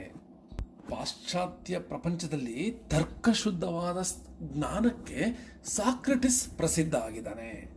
ಸಾಕ್ರಟಿಸ್ ಮಂಡಿಸಿದ ಸಾಮಾಜಿಕ ಮತ್ತು ರಾಜಕೀಯ ಚಿಂತನೆಗಳು, ವಿಧಿ ನಿಷೇಧಗಳು ಎಲ್ಲವೂ ಉಳಿದುಕೊಂಡು ಬಂದಿರೋದು ಪ್ಲೇಟೋನ ಗ್ರಂಥಗಳಲ್ಲಿ ಅಂತ ಹೇಳಬಹುದು. ಸಾಕ್ರಟಿಸ್ ಚಿಂತನೆಗಳನ್ನು ಪ್ಲೇಟೋ ಪ್ರಚಾರ ಮಾಡಿದ್ದಾನೆ ಮತ್ತು ಅವನ ಚಿಂತನೆಗಳನ್ನು ಉಳಿಸಿರೋದೇ ಪ್ಲೇಟೋ ಅಂತ ಹೇಳಬಹುದು. ಈ ವಾದ ವಿವಾದಗಳಿಗೆ ತರ್ಕಶುದ್ಧವಾದ ಪ್ರಶ್ನೋತ್ತರ ವಿಧಾನವನ್ನು ಸಂವಾದದ ಮೂಲಕ ಪ್ರಕಟಿಸುವ ಕಲೆಯನ್ನು ಪ್ಲೇಟೋ ಸಾಕ್ರೆಟಿಸ್ನಿಂದ ಕಲಿತ ಅಂತ ತಜ್ಞರು ಹೇಳಿದ್ದಾರೆ. ತನ್ನ ಗುರು ಸಾಕ್ರೆಟಿಸ್ ಮರಣಿಸಿದ ಕೆಲವೇ ವರ್ಷಗಳಲ್ಲಿ ಪ್ಲೇಟೋ ಅಯಾನ್ ಎಂಬ ಕೃತಿಯನ್ನು ರಚಿಸ್ತಾನೆ. ಆ ಕೃತಿಯಲ್ಲಿ ಸಾಕ್ರೆಟಿಸ್ ಮತ್ತು ಗಮಕಿ ಅಯಾನ್ ಇವರ ಸಂಭಾಷಣೆ ನಡೆಯುವ ಒಂದು ರೂಪದಲ್ಲಿ ಆ ಕೃತಿ ಇದೆ. ಗಮಕಿಗಳು ಹೋಮರ್ನ ಇನಿಯಡ್ ಮತ್ತು ಒಡಿಸ್ಸಿ ಮಹಾಕಾವ್ಯಗಳಿಂದ ಆಯ್ದ ಭಾಗಗಳನ್ನು ವಾಚಿಸಿ ಜನರನ್ನು ಪರವಶರನ್ನಾಗಿ ಮಾಡಿ ಹಣವನ್ನು ಸಂಪಾದಿಸ್ತಾ ಇದ್ರು, ವೈಭವದ ಜೀವನವನ್ನು ನಡೆಸ್ತಾ ಇದ್ರು. ನಮ್ಮಲ್ಲೂ ಸಹ ಗಮಕ ಕಲೆ ಅನ್ನೋದಿದೆ. ಮಹಾಭಾರತ ಮತ್ತು ರಾಮಾಯಣದ ವಿವಿಧ ಶ್ಲೋಕಗಳನ್ನು ಜನರಿಗೆ ಪ್ರಸ್ತುತಪಡಿಸ್ತಾರೆ ಈ ಗಮಕಿಗಳು. ಗಮಕ ಅಂದರೆ ಅದನ್ನು ಒಂದು ಶ್ಲೋಕಗಳನ್ನು ಕಥೆಗಳನ್ನು ಹೇಳುವ ಒಂದು ಕಲೆ ಅಂತ ಹೇಳಬಹುದು.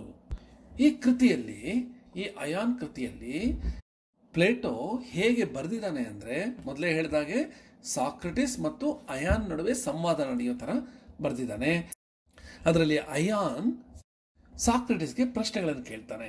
ಕಾವ್ಯ ನಮಗೇನು ಹೇಳುತ್ತೆ, ಅದರ ಉಗಮ ಯಾವುದು, ಕವಿಶಕ್ತಿಯ ಸೆಲೆಗೆ ಮತ್ತು ಅವನ ವಾಣಿಯ ರೀತಿಗೂ ಇರುವ ಸಂಬಂಧ ಏನು ಅಂತ ಈ ಪ್ರಶ್ನೆಗಳಿಗೆ ಸಾಕ್ರೆಟಿಸ್ ಯಾವ ಥರ ಉತ್ತರ ಕೊಡ್ತಾನೆ ಅಂದರೆ, ಬರೆಯಬಲ್ಲ ಶಕ್ತಿ ಎಂದರೆ ಯುಕ್ತಾಯುಕ್ತತೆಯನ್ನು ಅರಿತದ್ದೇ ಆಗಿರಬೇಕಾಗಿಲ್ಲ, ಕಾವ್ಯ ವೈಜ್ಞಾನಿಕ ಹೇಳಿಕೆಗಳ ವಿಚಾರವಾಗಿ ಅನುತ್ಸಾಹಿಯಾಗಿದೆ ಅಂತ ಕಾವ್ಯದ ಮಿತಿಯನ್ನು ಸಾಕ್ರೆಟಿಸ್ ಸೂಚಿಸ್ತಾನೆ. ಹಾಗೆ ಪ್ಲೇಟೋ ತನ್ನ ಮಿನೋ ಗ್ರಂಥದಲ್ಲಿ ದೈವಿಕ ಪ್ರೇರಣೆಗೆ ಪಾತ್ರವಾದ ವ್ಯಕ್ತಿಗಳನ್ನು ಹೆಸರಿಸುತ್ತಾ ಮುತ್ಸದ್ದಿಗಳು, ಭವಿಷ್ಯವಾಣಿಯನ್ನು ವಿವರಿಸೋರು, ಮುನಿಗಳು, ಕವಿತಾಶಕ್ತಿಯುಳ್ಳ ವ್ಯಕ್ತಿಗಳು ಅಂತ ಕವಿಗಳಿಗೆ ಒಂದು ಉಚಿತ ಸ್ಥಾನವನ್ನು ಪ್ಲೇಟೋ ನೀಡಿದ್ದ. ಹಾಗೂ ತನ್ನ ನಂತರದ ಕೃತಿ ಫೇಡ್ರಸ್ನಲ್ಲಿ ಅದೊಂದು ಕೃತಿ, ಆ ಕೃತಿಯಲ್ಲಿ ಸಮಾಜದ ಪ್ರತಿಷ್ಠಿತ ವ್ಯಕ್ತಿಗಳ ಸಾಲಿನಲ್ಲಿ ಕವಿಗಳಿಗೆ 6ನೇ ಸ್ಥಾನವನ್ನು ಕೊಟ್ಟಿದ್ದಾನೆ. ಅಲ್ಲಿಯವರೆಗೆ ಪ್ಲೇಟೋಗೆ ಕವಿಗಳ ಬಗ್ಗೆ ತುಂಬ ಒಳ್ಳೆಯ ಅಭಿಪ್ರಾಯ ಇತ್ತು ಅನ್ನೋದನ್ನು ನಾವಿಲ್ಲಿ ಕಾಣಬಹುದು. ಆದರೆ ತನ್ನ ಪಕ್ವ ಕಾಲದ ಕೃತಿ, ಅವನು ದೊಡ್ಡ ವಯಸ್ಸಾದಂತೆ ಅವನ ಅಭಿಪ್ರಾಯಗಳು ಬದಲಾಗಕ್ಕೆ ಶುರುವಾಗುತ್ತೆ. ಅವನ ಕೃತಿ ರಿಪಬ್ಲಿಕ್ನಲ್ಲಿ ಮತ್ತು ಲಾಸ್ ಅವನ ಕಡೆಯ ಕೃತಿಯಲ್ಲಿ ಕಾವ್ಯ ಜನರ ಮೇಲೆ ಉಂಟು ಮಾಡಬಹುದಾದ ನೈತಿಕ ಪರಿಣಾಮಗಳನ್ನು ಕುರಿತು ವಿರೋಧವನ್ನು ವ್ಯಕ್ತಪಡಿಸ್ತಾನೆ.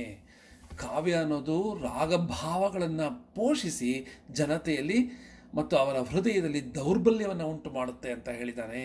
ಅರ್ಥರಹಿತ ನಗೆಯನ್ನು ಉಕ್ಕಿಸಿ ಪೌರಧರ್ಮಕ್ಕೆ ಅದು ಒಳ್ಳೆಯದನ್ನು ಮಾಡೋದಿಲ್ಲ ಅಂತ ಹೇಳಿದ್ದಾನೆ.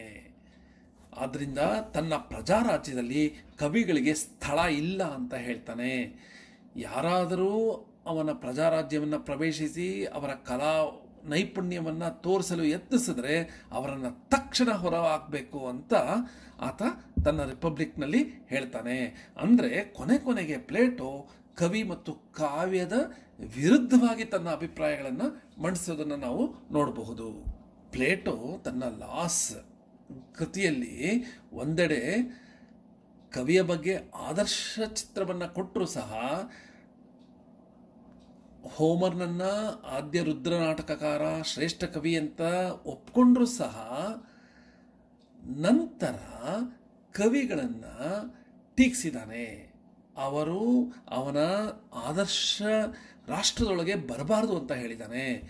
ಕಾವ್ಯದ ಬಗ್ಗೆ ಅವನಿಗೆ ಆಕ್ರೋಶ ಇದೆ ಅಂತ ಅಲ್ಲ, ಆದರೆ ಕಾವ್ಯ ಮತ್ತು ತತ್ವಜ್ಞಾನಗಳು ವಿಭಿನ್ನವಾದದ್ದು, ಅವುಗಳ ನಡುವೆ ಕಲಹ ಪ್ರಾಚೀನವಾದದ್ದು ಅಂತ ಹೇಳಿದ್ದಾನೆ. ಅನುಕರಣೆಯ ತತ್ವ ಪ್ಲೇಟೋವಿನ ಕಾವ್ಯಮೀಮಾಂಸೆಯ ಕೇಂದ್ರ ಬಿಂದು ಆಗಿದೆ. ಅದನ್ನು ತನ್ನ ಲಾಸ್ ಕೃತಿಯಲ್ಲಿ ಹೇಗೆ ಹೇಳಿದ್ದಾನೆ ಅಂದರೆ, ಆದುದನ್ನು ಅನುಕರಿಸಿ ತೋರಿಸುವ ನಾಟಕಗಳು ಅಪಾಯಕಾರಿಯಾದವು ಅಂತ ಹೇಳ್ತಾನೆ. ಎಲ್ಲ ರೀತಿಯ ಕಾವ್ಯದ ಅನುಕರಣೆಯು ಕೇಳುವವನ ಪ್ರಜ್ಞೆಯನ್ನು ಹಾಳು ಮಾಡುತ್ತವೆ ಅಂತ ಹೇಳಿದ್ದಾನೆ.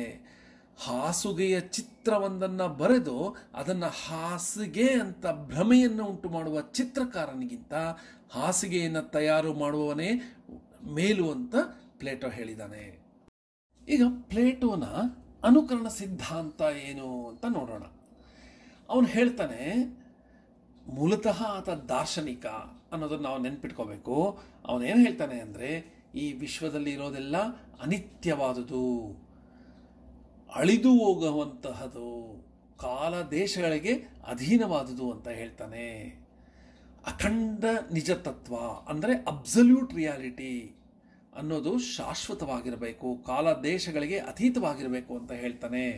ನಮ್ಮ ಇಂದ್ರಿಯಗಳಿಗೆ ಅನುಭವವಾಗುವ ವಸ್ತುಗಳೆಲ್ಲ ಅಂತಹ ಆದರ್ಶ ರೂಪ, ಒಂದು ಐಡಿಯಾದ ಒಂದು ಅಪೂರ್ವವಾದ ಅನುಕರಣೆ ಅಂತ ಹೇಳ್ತಾನೆ.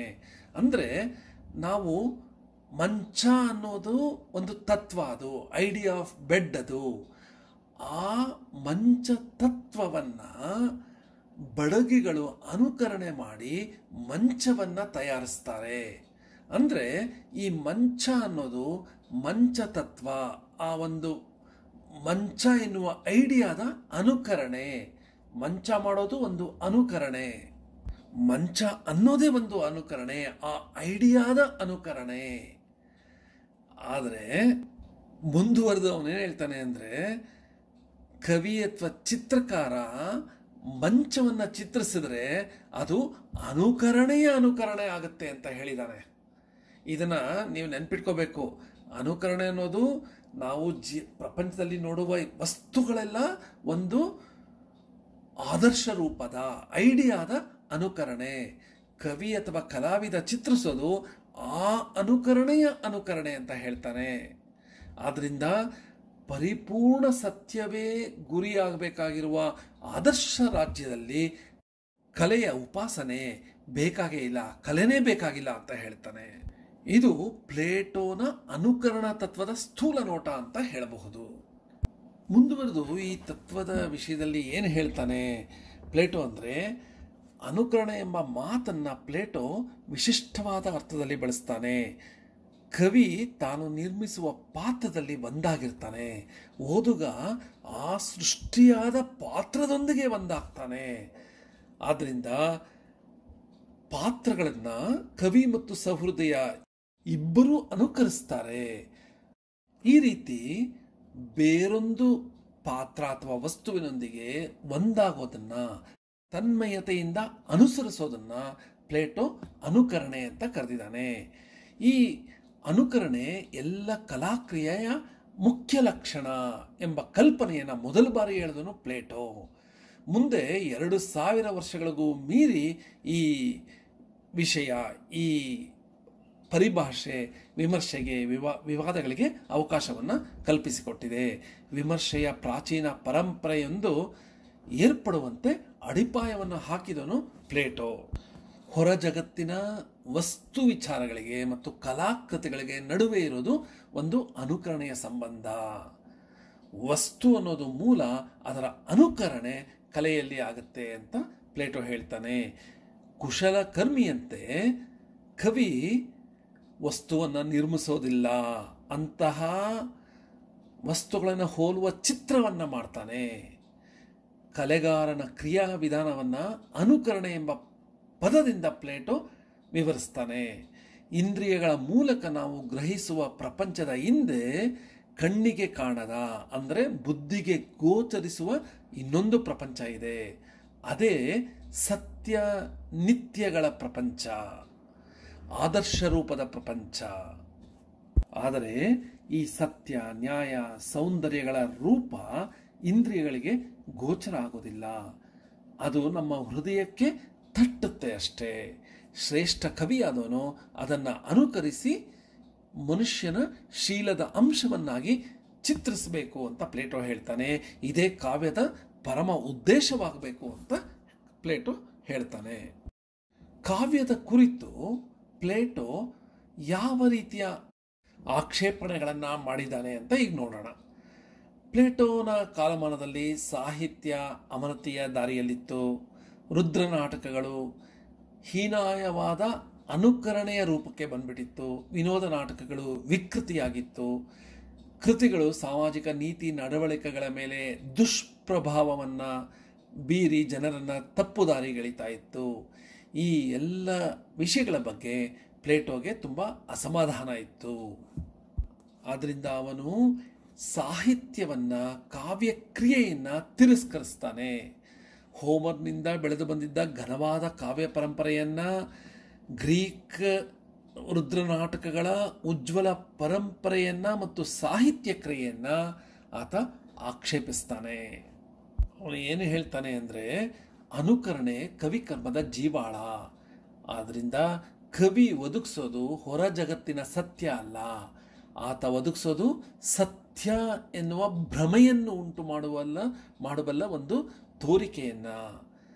ಈ ಕವಿಗಳು ಕೊಡೋದು ಒಬ್ಬ ಕುಶಲಕರ್ಮಿ ಕೊಡುವಂತಹ ವಸ್ತುವನ್ನು ಅಲ್ಲ, ಆ ವಸ್ತುವಿನ ನಕಲನ್ನು. ಕುಶಲಕರ್ಮಿಗಳು ಸಹ ಕೊಡುವ ವಸ್ತುಗಳು ಮೂಲದ್ದಲ್ಲ, ಅವು ಸಹ ನಕಲುಗಳೇ. ಯಾವುದರ ನಕಲುಗಳು? ಆ ಒಂದು ಐಡಿಯಾ, ಅದರ ನಕಲುಗಳು, ಒಂದು ಆದರ್ಶದ ನಕಲುಗಳು. ವಸ್ತುಗಳ ಮೂಲ ಕಲ್ಪನೆ ಇರೋದು ಸೃಷ್ಟಿಕರ್ತನ ಮನಸ್ಸಿನಲ್ಲಿ ಮಾತ್ರ. ಕುಶಲಕರ್ಮಿ ಮತ್ತು ಅವನ ಕಾರ್ಯ ಅಥವಾ ಕೃತಿ ಸತ್ಯದ ಮೂಲಕ್ಕೆ ಹತ್ತಿರವಾದರೂ ಆಗಿರುತ್ತೆ. ಆದರೆ ಕವಿ ಮತ್ತು ಚಿತ್ರಕಾರರು ಕೊಡುವುದು ಒಂದು ನಕಲಿನ ಇನ್ನೊಂದು ಅಪೂರ್ಣವಾದ ನಕಲು. ಈ ಕವಿಗಳು ಒಂದು ಬಗೆಯ ಊಹೆ ಅಥವಾ ಭ್ರಮೆಯನ್ನು ನೀಡ್ತಾರೆ. ಅದೇ ಸತ್ಯ ಅಂತ ಭ್ರಮಿಸಿ ನಾವು ಒಂದು ಭ್ರಮೆಗೆ ಒಳಗಾಗ್ತೀವಿ ಅಂತ ಪ್ಲೇಟೋ ಹೇಳ್ತಾನೆ. ಇನ್ನು ಕಾವ್ಯದ ಕುರಿತು ಪ್ಲೇಟೋ ಯಾವ ರೀತಿ ಆಕ್ಷೇಪಣೆಗಳನ್ನು ಮಾಡಿದ್ದಾನೆ ಅಂದರೆ, 2 ಆಕ್ಷೇಪಣೆಗಳನ್ನು ಮಾಡಿದ್ದಾನೆ ಅಂತ ಹೇಳಬಹುದು. ಮೊದಲನೇ ಆಕ್ಷೇಪಣೆ ಏನು ಅಂದರೆ, ಸತ್ಯದ ತಿಳಿವಿಗೆ ಮತ್ತು ಜ್ಞಾನ ಸಂಪಾದನೆಗೆ ಕವಿ ಕಾರ್ಯ ಮುಖ್ಯ ಮಾರ್ಗ ಆಗಲಿ ಸಾಧನ ಆಗಲಿ ಆಗೋದಿಲ್ಲ. ಜನರ ನಡೆಯನ್ನು, ನೀತಿಯನ್ನು ನಿರ್ಧರಿಸುವ ಅಧಿಕಾರ ಕವಿಗಳಿಗೆ ಇರಲ್ಲ. ಇದು ಪ್ಲೇಟೋನ ಮೊದಲ ಆಕ್ಷೇಪ. ಒಂದು ಕಾಲದಲ್ಲಿ ಕವಿಗಳನ್ನು ಪೂಜ್ಯ ಭಾವನೆಯಿಂದ ನೋಡುವ ಪದ್ಧತಿ ಇತ್ತು. ಕಾವ್ಯದಲ್ಲಿನ ನೀತಿ ನಿಯಮಗಳನ್ನು ಆದರ್ಶ ಅಂತ ಜೀವನದಲ್ಲಿ ಅಳವಡಿಸಿಕೊಳ್ಳೋದು ಗ್ರೀಕರ ಬದುಕಿನಲ್ಲಿ ರೂಢಿಯಾಗಿತ್ತು.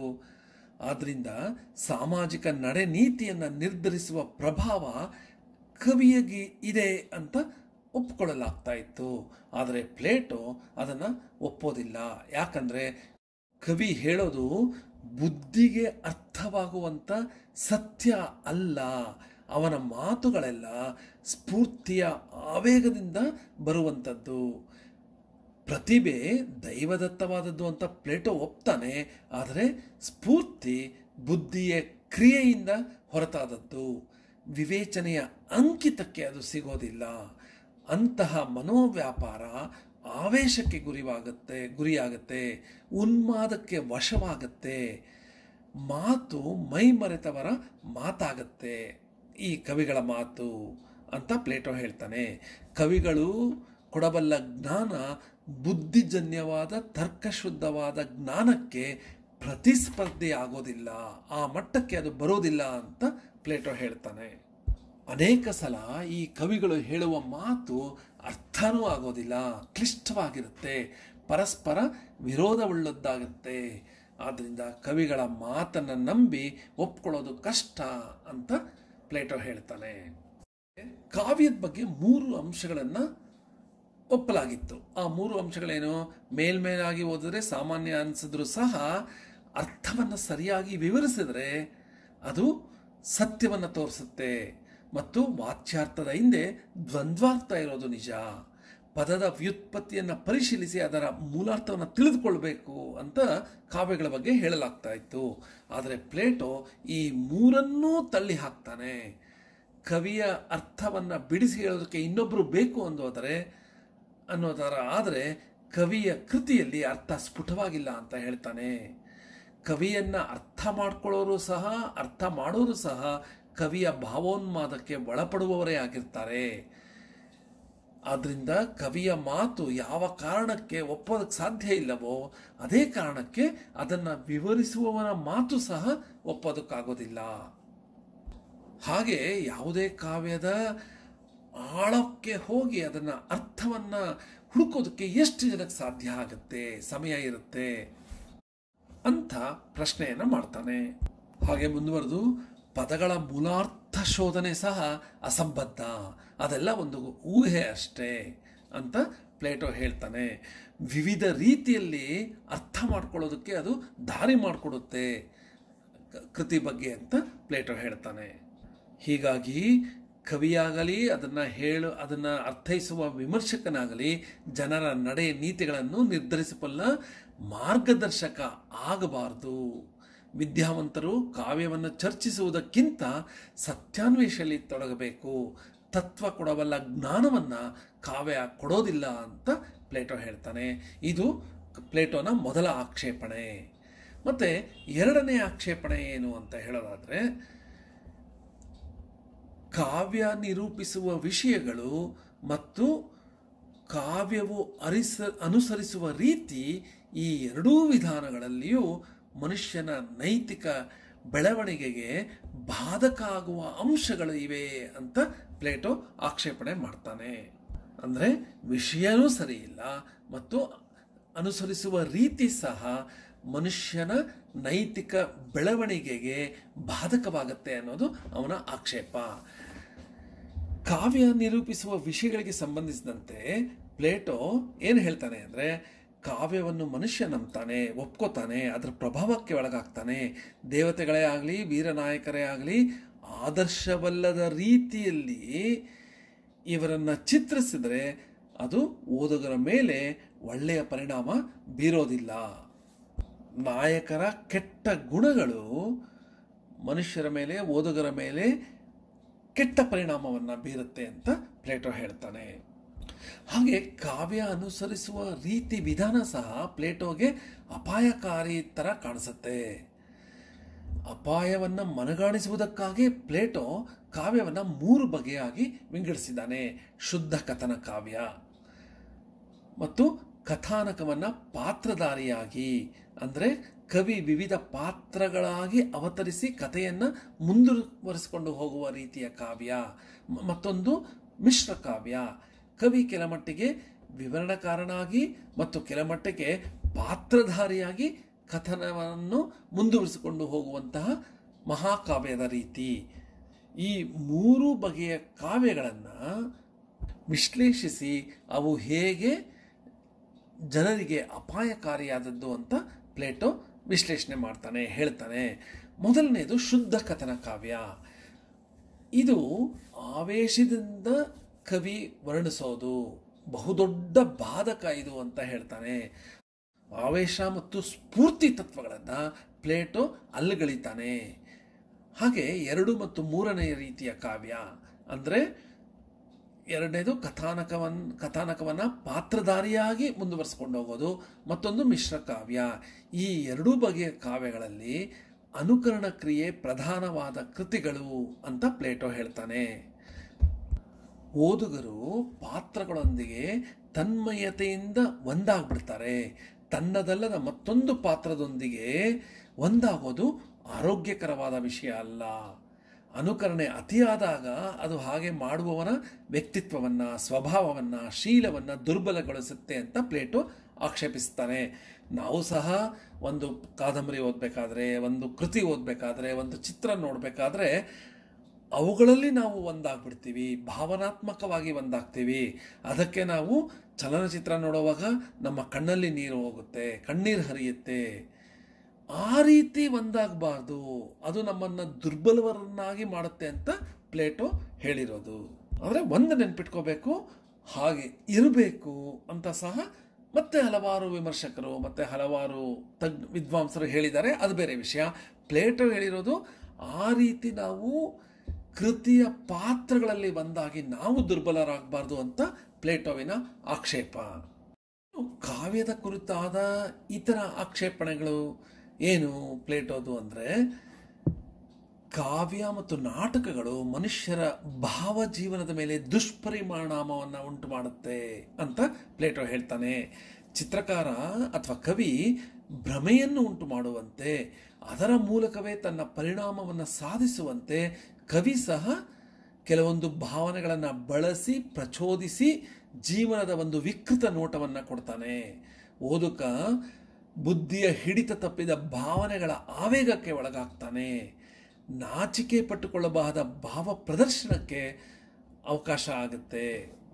ಸಹಾನುಭೂತಿಯನ್ನು ಬೇಡುವ ಪಡೆಯುವ ಪಾತ್ರಗಳನ್ನು ಕವಿ ನಿರ್ಮಿಸೋದ್ರಿಂದ ಅಂತಹವುಗಳೊಂದಿಗೆ ಒಂದಾಗಿ ಅದಕ್ಕೆ ತಕ್ಕವಾದ ಭಾವೋದ್ರೇಕಗಳಿಗೆ ಒಳಗಾಗುವ ಪ್ರೇಕ್ಷಕ ದುರ್ಬಲನಾಗ್ತಾನೆ, ಮನಸ್ಸಿನ ಹತೋಟಿಯನ್ನು ಕಳೆದುಕೊಳ್ತಾನೆ, ಬುದ್ಧಿಯ ಮತ್ತು ತತ್ವದ ನಿಯಂತ್ರಣದಿಂದ ದೂರ ಸರಿತಾನೆ.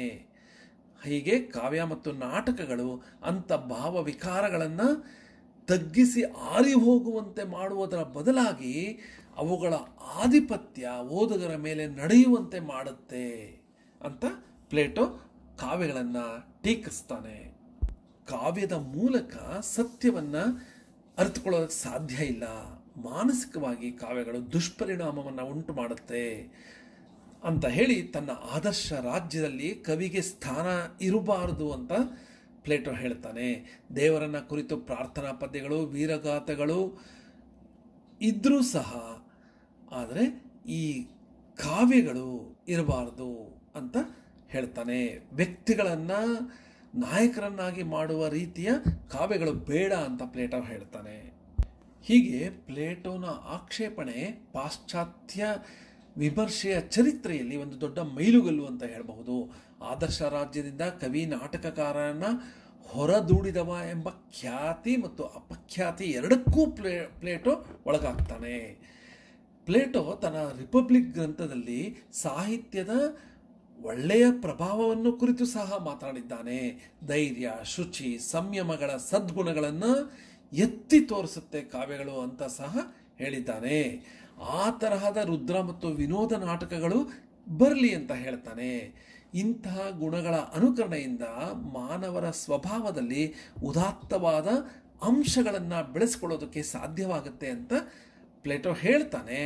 ಆದರೆ ತನ್ನ ಕೊನೆಯ ಗ್ರಂಥವಾದ ಲಾಸ್ನಲ್ಲಿ ಹೋಮರ್ ರುದ್ರ ನಾಟಕಗಳು, ವಿನೋದ ನಾಟಕಗಳನ್ನು ಪರಾಮರ್ಶೆಗೆ ಒಳಪಡಿಸಿ ನಂತರ ಅದನ್ನು ಉಪಯೋಗಿಸಬೇಕು ಅಂತ ಹೇಳ್ತಾನೆ. ಹಿರಿಯ ಮಟ್ಟದ ಗಂಭೀರ ಪ್ರಜ್ಞೆಯ ಕಲೆ ರಾಜ್ಯದಲ್ಲಿ ಒಳ್ಳೆಯ ಪ್ರಭಾವವನ್ನು ಬೀರುತ್ತೆ ಅಂತ ಒಂದು ಒಳ್ಳೆಯ ಅಭಿಪ್ರಾಯವನ್ನು ಪ್ಲೇಟೋ ವ್ಯಕ್ತಪಡಿಸಿದ್ರು ಸಹ, ನಂತರ ಕವಿಗಳ ಬಗ್ಗೆ ಮತ್ತು ಕಾವ್ಯಗಳ ಬಗ್ಗೆ ಒಂದು ಕೆಟ್ಟದಾದ ಅಥವಾ ಋಣಾತ್ಮಕವಾದ ಅಭಿಪ್ರಾಯವನ್ನು ಹೇಳ್ತಾನೆ. ಹೀಗೆ ಪ್ಲೇಟೋ ಕಲೆ ಮತ್ತು ಸಾಹಿತ್ಯವನ್ನು ಕುರಿತು ಪರಸ್ಪರ ವಿರುದ್ಧ ಎಂಬಂಥ ಅಭಿಪ್ರಾಯಗಳನ್ನು ನೀಡಿರೋದನ್ನು ನಾವು ನೋಡಬಹುದು. ಈ ಅಭಿಪ್ರಾಯಗಳು ಪಾಶ್ಚಾತ್ಯ ಜಗತ್ತಿನಲ್ಲಿ ಸುದೀರ್ಘವಾದ ಚರ್ಚೆಗೆ ಒಳಗಾಗಿದೆ. ಕಾವ್ಯ ನಾಟಕಗಳನ್ನು ಅವನು ನಿರಾಕರಿಸಲು ಮುಖ್ಯವಾದ ಕಾರಣ ಅವನ ಕಾಲದ ಪರಿಸ್ಥಿತಿ ಅಂತ ಹೇಳಬಹುದು. ಆಗ ಆಥೆನ್ಸ್ ನಗರ ರಾಜ್ಯವನ್ನು ಮತ್ತೆ ಉನ್ನತ ಮಟ್ಟಕ್ಕೆ ಏರಿಸುವ ಜವಾಬ್ದಾರಿ ಪ್ಲೇಟೋ ಮೇಲೆ ಇತ್ತು. ಆದ್ದರಿಂದ ಆತ ಕಾವ್ಯ ಮತ್ತು ನಾಟಕಗಳನ್ನು ತನ್ನ ಆದರ್ಶ ರಾಜ್ಯದಿಂದ ಹೊರಗಿಡಿ ಅಂತ ಹೇಳಬೇಕಾಯಿತು ಅಂತ ವಾದವನ್ನು ಕೆಲವರು ಮಂಡಿಸಿದ್ದಾರೆ. ಇನ್ನು ವಿಲಿಯಂ ಕೆ ವಿನ್ಸಾಟ್ ಮತ್ತು ಕ್ಲಿಯಾಂತ್ ಬ್ರೂಕ್ಸ್ ಇವರು ತಮ್ಮ literary criticism A past history, ಈ ಕೃತಿ ಬಂದದ್ದು 1957ರಲ್ಲಿ. ಈ ಕೃತಿಯಲ್ಲಿ ಏನು ಹೇಳ್ತಾರೆ ಅಂದರೆ, ಪ್ಲೇಟೋ ಮಂಡಿಸಿರುವ ಅನುಕರಣ ಸಿದ್ಧಾಂತ ಅಂದರೆ ಕಲೆ ಅನ್ನೋದು ಒಂದು ಅನುಕರಣೆ ಅಂತ ಹೇಳೋದು ಮತ್ತು ಜನರನ್ನು ಭ್ರಮೆಗೆ ದೂಡುತ್ತೆ ಎನ್ನುವ ವಿಚಾರಗಳಲ್ಲಿ ಪ್ಲೇಟೋಗೆ ಸ್ಪಷ್ಟತೆ ಇರಲಿಲ್ಲ ಅಂತ ಇವರು ಹೇಳಿದ್ದಾರೆ. ಹೀಗೆ ಪ್ಲೇಟೋ ಬಗ್ಗೆ ಅಂದಿನಿಂದ ಇಂದಿನವರೆಗೂ ವಿವಿಧ ರೀತಿಯಲ್ಲಿ ಅವನ ಚಿಂತನೆಗಳ ಬಗ್ಗೆ ವಿಮರ್ಶೆ ನಡೆದಿದೆ. ಇನ್ನು ಪ್ಲೇಟೋನ ಕಲಾ ಚಿಂತನೆಗಳು ಏನು ಅಂತ ನೋಡೋದಾದರೆ, ಪ್ಲೇಟೋ ಏನು ಹೇಳ್ತಾನೆ ಅಂದರೆ, ಕಲೆಗಾರರು ಸಾಧಿಸಬೇಕಾದ ಸಾಧನೆ ಏನು ಅಂತ ಪ್ರಶ್ನೆ ಮಾಡ್ತಾನೆ. ಅದಕ್ಕೆ ಉತ್ತರವಾಗಿ ಅವನೇನು ಹೇಳ್ತಾನೆ ಅಂದರೆ, ಕಲೆಗಾರಿಕೆಗೆ ಸಂಬಂಧಿಸಿದ ಎಲ್ಲ ಆಲೋಚನೆ ತತ್ವಜ್ಞಾನದಿಂದ ಉದಯಿಸಿ ತತ್ವಜ್ಞಾನದಲ್ಲೇ ಮುಗಿಯುತ್ತೆ ಅಂತ ಹೇಳ್ತಾನೆ. ಯಾರೇ ಕವಿ ಆಗಿರಲಿ, ಚಿತ್ರಕಾರ ಆಗಿರಲಿ, ಅವನು ತನ್ನ ಸಾಧನ ಸಾಮಗ್ರಿಗೆ ಒಳ್ಳೆಯ ರೂಪವನ್ನು ಕೊಡಬೇಕಾದರೆ ಅವನು ಆ ವಿಷಯಕ್ಕೆ ತಕ್ಕ ತಂತ್ರಜ್ಞಾನವನ್ನು ಪಡೆದಿರಬೇಕು, ಜ್ಞಾನವನ್ನು ಹೊಂದಿರಬೇಕು. ದಾರ್ಶನಿಕರು ಗುರುತಿಸುವ ಕ್ರಮ, ಸಂಯಮ, ಸಾಮರಸ್ಯದ ನಿಯಮಗಳು ಕಲೆಯ ಪ್ರಪಂಚಕ್ಕೂ ಅನ್ವಯವಾಗುತ್ತೆ. ಕಲೆಯ ಸಾಧನೆಯಲ್ಲೂ ಸಮಪ್ರಮಾಣ, ಸಾಮರಸ್ಯ ಮತ್ತು ಅದನ್ನು ಸಾಧಿಸುವ ತಂತ್ರ ಮುಖ್ಯವಾಗಿರುತ್ತೆ ಅಂತ ಹೇಳ್ತಾನೆ. ಸಾಧನ ಸಾಮಗ್ರಿಗಳನ್ನು ಪರಿಣಾಮಕಾರಿಯಾಗಿ ಬಳಸಿಕೊಳ್ಬೇಕು ಕವಿ. ಅಂತಹ ಗುಣ ತಾನಾಗೆ ಬರೋದಿಲ್ಲ, ವ್ಯಾಸಂಗ ಪರಿಶ್ರಮಗಳಿಂದ ಅದನ್ನು ರೂಢಿಸಿ ಬೆಳೆಸ್ಕೊಳ್ಬೇಕು ಅಂತ ಪ್ಲೇಟೋ ಹೇಳಿದ್ದಾನೆ. ಅವನ ಸಮಯದಲ್ಲಿ ತಮ್ಮ ವಾಕ್ಚತುರತೆಯನ್ನು ಬೆಳೆಸ್ಕೊಂಡು ಜನತೆಯನ್ನು ತಪ್ಪು ದಾರಿಗೆ ಎಳೆಯುತ್ತಿದ್ದದನ್ನು ಅವನು ನೋಡಿ ತುಂಬ ಕಠಿಣವಾದ ಮಾತುಗಳಿಂದ ಟೀಕಿಸ್ತಾನೆ. ಅದನ್ನು ತಪ್ಪಿಸಬೇಕು ಅಂತ ವಾಕ್ಚಾತುರ್ಯಕ್ಕೆ ಸಂಬಂಧಿಸಿದಂತೆ ಪ್ಲೇಟೋ 4 ತತ್ವಗಳನ್ನು ಹೇಳ್ತಾನೆ. ಮೊದಲನೇ ತತ್ವ ಏನು ಅಂದರೆ, ವಿಷಯವನ್ನು ವಿವರಿಸುವವನಿಗೆ ವಿಷಯದ ಪರಿಜ್ಞಾನ ಇರಬೇಕು ಅಂತ ಹೇಳ್ತಾನೆ, ಅದು ಅಗತ್ಯ ಅಂತ ಹೇಳ್ತಾನೆ. ಎರಡನೆಯ ತತ್ವ ಏನು, ಆ ವಾಕ್ಚಾತುರ್ಯವನ್ನು ಬಳಸುವವನಲ್ಲಿ ಅದರ ಬಗೆಗೆ ಒಲವಿರಬೇಕು, ಯೋಗ್ಯತೆ ಇರಬೇಕು, ತಂತ್ರದ ಅರಿವಿರಬೇಕು, ಸತತ ಪರಿಶ್ರಮ ಇರಬೇಕು ಅಂತ ಹೇಳ್ತಾನೆ. ಇನ್ನು ಮೂರನೆಯ ತತ್ವ ಏನು ಅಂದರೆ, ಪ್ರವಚನ ಒಂದು ಕ್ರಮಬದ್ಧವಾದ ರಚನೆಯಾಗಿರಬೇಕು, ವಿಷಯದ ಸಮಗ್ರವಾದ ಕಲ್ಪನೆ ಸ್ಪಷ್ಟವಾಗಿರಬೇಕು, ಅದನ್ನು ವಿವರಿಸುವ ಯೋಜನೆ ಒಂದು ಸುಸಂಬದ್ಧವಾಗಿರಬೇಕು ಅಂತ ಮೂರನೆಯ ತತ್ವವಾಗಿ ಹೇಳ್ತಾನೆ. ಮತ್ತು 4ನೆಯ ತತ್ವ ಏನು ಅಂದರೆ, ವಾಕ್ಚಾತುರ್ಯಕ್ಕೆ ಸಂಬಂಧಿಸಿದಂತೆ ಹೇಳುವವನು ತಾನು ಯಾರಿಗೆ ಹೇಳ್ತಾ ಇದ್ದೀನಿ, ಯಾರಿಗಾಗಿ ಬರಿತಾ ಇದ್ದೀನಿ ಎಂದು ತಿಳಿದುಕೊಂಡಿರಬೇಕು. ಅದನ್ನು ಕೇಳುವವರ, ಓದುವವರ ಮಾನಸಿಕ ಹಿನ್ನೆಲೆ, ಯೋಗ್ಯತೆ, ಸ್ಥಿತಿಯನ್ನು ಅರಿತುಕೊಂಡಿರಬೇಕು. ಇಲ್ಲದೆ ಇದ್ದರೆ ಮಾತು ಅಥವಾ ಬರಹ ನಿಷ್ಫಲವಾಗುತ್ತೆ ಅಂತ 4ನೆಯ ತತ್ವವಾಗಿ ಪ್ಲೇಟೋ ಹೇಳಿದ್ದಾನೆ. ಹೀಗೆ ವಾಕ್ಚಾತುರ್ಯಕ್ಕೆ ಸಂಬಂಧಿಸಿದಂತೆ 4 ಪ್ರಮುಖ ತತ್ವಗಳನ್ನು ಪ್ಲೇಟೋ ಹೇಳಿದ್ದಾನೆ. ಇನ್ನು ಕಾವ್ಯ ವಿಮರ್ಶೆಯ ರೀತಿ ನೀತಿಗಳಿಗೆ ಸಂಬಂಧಿಸಿದಂತೆ ಪ್ಲೇಟೋ ಏನು ಹೇಳ್ತಾನೆ ಅಂದರೆ, ಕಲೆಯ ಮೊದಲ ಕೆಲಸ ಅಂದರೆ ಚೆಲುವನ್ನು ಕಾಣುವಂತೆ ಜನರ ಕಣ್ಣುಗಳನ್ನು ತೆರೆಸೋದು, ಮನುಷ್ಯರ ಸ್ವಭಾವದಲ್ಲಿ ಹಿರಿದನ್ನು, ಒಳ್ಳೆಯದನ್ನು ಗುರುತಿಸುವಂತೆ ಮಾಡೋದು, ತನ್ನ ಪ್ರಭಾವದಿಂದ ಜನರ ಅಂತರಂಗವನ್ನು ಆವರಿಸಿ ಅವರಲ್ಲಿ ಉದಾತ್ತ ಗುಣಗಳನ್ನು ಪೋಷಿಸಿ ಬೆಳೆಸೋದು ಕಲೆಯ ಕೆಲಸ ಅಂತ ಅವನು ಹೇಳ್ತಾನೆ. ಸಂತೋಷವನ್ನು ಒದಗಿಸೋದೇ ಕಾವ್ಯದ ಉದ್ದೇಶ ಅಲ್ಲ, ಕಾವ್ಯದ ಕೆಲಸ ಅದಲ್ಲ.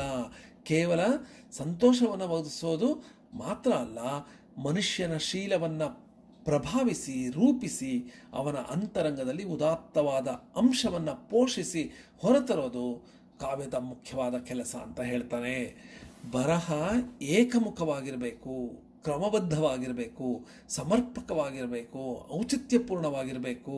ಶೈಲಿಯಲ್ಲಿ ಅಸಂಗತಗಳು, ಮಿಶ್ರ ಪರಿಣಾಮಗಳು ಇರಬಾರದು ಅಂತ ಹೇಳ್ತಾನೆ. ಸಾಹಿತ್ಯ ತನ್ನ ಪ್ರಭಾವವನ್ನು ಬೀರೋದು ಜನರ ಹೃದಯದ ಮೇಲೆ. ಆದ್ದರಿಂದ ಮನುಷ್ಯನ ಮಾನಸಿಕ ಪ್ರಪಂಚವನ್ನು ಗಮನದಲ್ಲಿಟ್ಕೊಂಡು ಪ್ಲೇಟೋನ ವಿಚಾರಗಳು ರೂಪುಗೊಂಡಿವೆ ಅಂತ ಹೇಳಬಹುದು. ಹೀಗೆ ಕಲಾಕ್ರಿಯೆಯಲ್ಲಿನ ಎಲ್ಲ ಮೂಲಭೂತ ಅಂಶಗಳನ್ನು ಪ್ಲೇಟೋ ವಿಚಾರ ಮಾಡಿದ್ದಾನೆ, ವಿಮರ್ಶೆ ಮಾಡಿದ್ದಾನೆ, ಜಗತ್ತಿಗೆ ತನ್ನ ಅಭಿಪ್ರಾಯವನ್ನು ತಿಳಿಸಿದ್ದಾನೆ ಅಂತ ನಾವು ಹೇಳಬಹುದು. ಹೀಗೆ ಈ ಘಟಕದ ವಿವಿಧ ಅಂಶಗಳನ್ನು ಈ ವಿಡಿಯೋದಲ್ಲಿ ಹೇಳಲಾಗಿದೆ. ಬಹಳ ದೀರ್ಘವಾದ ಘಟಕ ಇದು. ಮೊದಲು ಪಾಶ್ಚಾತ್ಯ ಕಾವ್ಯಮೀಮಾಂಸೆಯ ಇತಿಹಾಸವನ್ನು ಅಧ್ಯಯನ ಮಾಡಿದ್ವಿ ಈ ಘಟಕದಲ್ಲಿ. ನಂತರ ಪ್ಲೇಟೋ ಬಗ್ಗೆ, ಅವನ ವ್ಯಕ್ತಿತ್ವದ ಬಗ್ಗೆ, ಅವನ ಅನುಕರಣ ಸಿದ್ಧಾಂತ ನೆನ್ಪಿಟ್ಕೋಬೇಕು. ಐಡಿಯಾ ಆಫ್ ಬೆಡ್, ಅನುಕರಣ ಸಿದ್ಧಾಂತ ಅನ್ನೋದನ್ನು ನಾವು ಐಡಿಯಾ ಆಫ್ ಬೆಡ್ಡನ್ನು ನೆನ್ಪಿಟ್ಕೋಬೇಕು. ಅಂದರೆ ಈ ಹಾಸಿಗೆ ಅನ್ನೋದು ಒಂದು ಯೋಚನೆ, ಒಂದು ಐಡಿಯಾ. ಅದನ್ನು ಅನುಕರಿಸೋದು ಬಡಗಿ. ಅವನು ಅನುಕರಿಸಿ ಬಡಗಿ ಏನು ಮಾಡ್ತಾನೆ, ಒಂದು ಹಾಸಿಗೆ ಏನು ಮಾಡ್ತಾನೆ, ಆ ಬಡಗಿ ಮಾಡಿರುವ ಹಾಸಿಗೆಯನ್ನು ಮತ್ತೆ ಅನುಕರಿಸೋದು ಕವಿ. ಅಂದರೆ ಅನುಕರಣೆಯನ್ನು ಅನುಕರಿಸ್ತಾನೆ ಇವನು. ಇದು ಪ್ಲೇಟೋನ ಅನುಕರಣ ಸಿದ್ಧಾಂತ. ಮತ್ತು ಕಾವ್ಯವನ್ನು ಕುರಿತು ಪ್ಲೇಟೋ ಹೇಗೆ ಆಕ್ಷೇಪಣೆಗಳನ್ನು ಮಾಡಿದ್ದಾನೆ, ಕವಿಗಳು ತಮ್ಮ ಆದರ್ಶ ರಾಜ್ಯದಲ್ಲಿ ಇರಲೇಬಾರದು ಅಂತ ಪ್ಲೇಟೋ ಹೇಳೋದನ್ನು ನಾವು ಈ ಘಟಕದಲ್ಲಿ ನೋಡಿದ್ವಿ. ಮತ್ತು ಕೊನೆಯಲ್ಲಿ ಪ್ಲೇಟೋನ ಕಲಾ ಚಿಂತನೆಗಳು ಏನು ಅಂತ ಈ ಘಟಕದಲ್ಲಿ ನಾವು ತಿಳ್ಕೊಂಡ್ವಿ. ಹೀಗೆ ಈ ದೀರ್ಘವಾದ, ಒಂದು ಸ್ವಲ್ಪ ಕ್ಲಿಷ್ಟವಾದದ್ದು ಅಂತಲೇ ಹೇಳಬಹುದು, ಈ ವಿವಿಧ ಅಂಶಗಳನ್ನು ಉಳ್ಳ ಈ ಘಟಕದ ವಿಚಾರ, ಈ ಘಟಕದಲ್ಲಿದ್ದ ವಿಚಾರಗಳು ನಿಮಗೆ ಅರ್ಥ ಆಗಿದೆ ಅನ್ನೋದಾದರೆ ಈ ವಿಡಿಯೋ ಕೆಳಗಡೆ ಇರುವ ಕಾಮೆಂಟ್ ಬಾಕ್ಸ್ನಲ್ಲಿ ನಿಮ್ಮ ಅಭಿಪ್ರಾಯವನ್ನು ತಿಳಿಸಿ. ನಮಸ್ಕಾರ.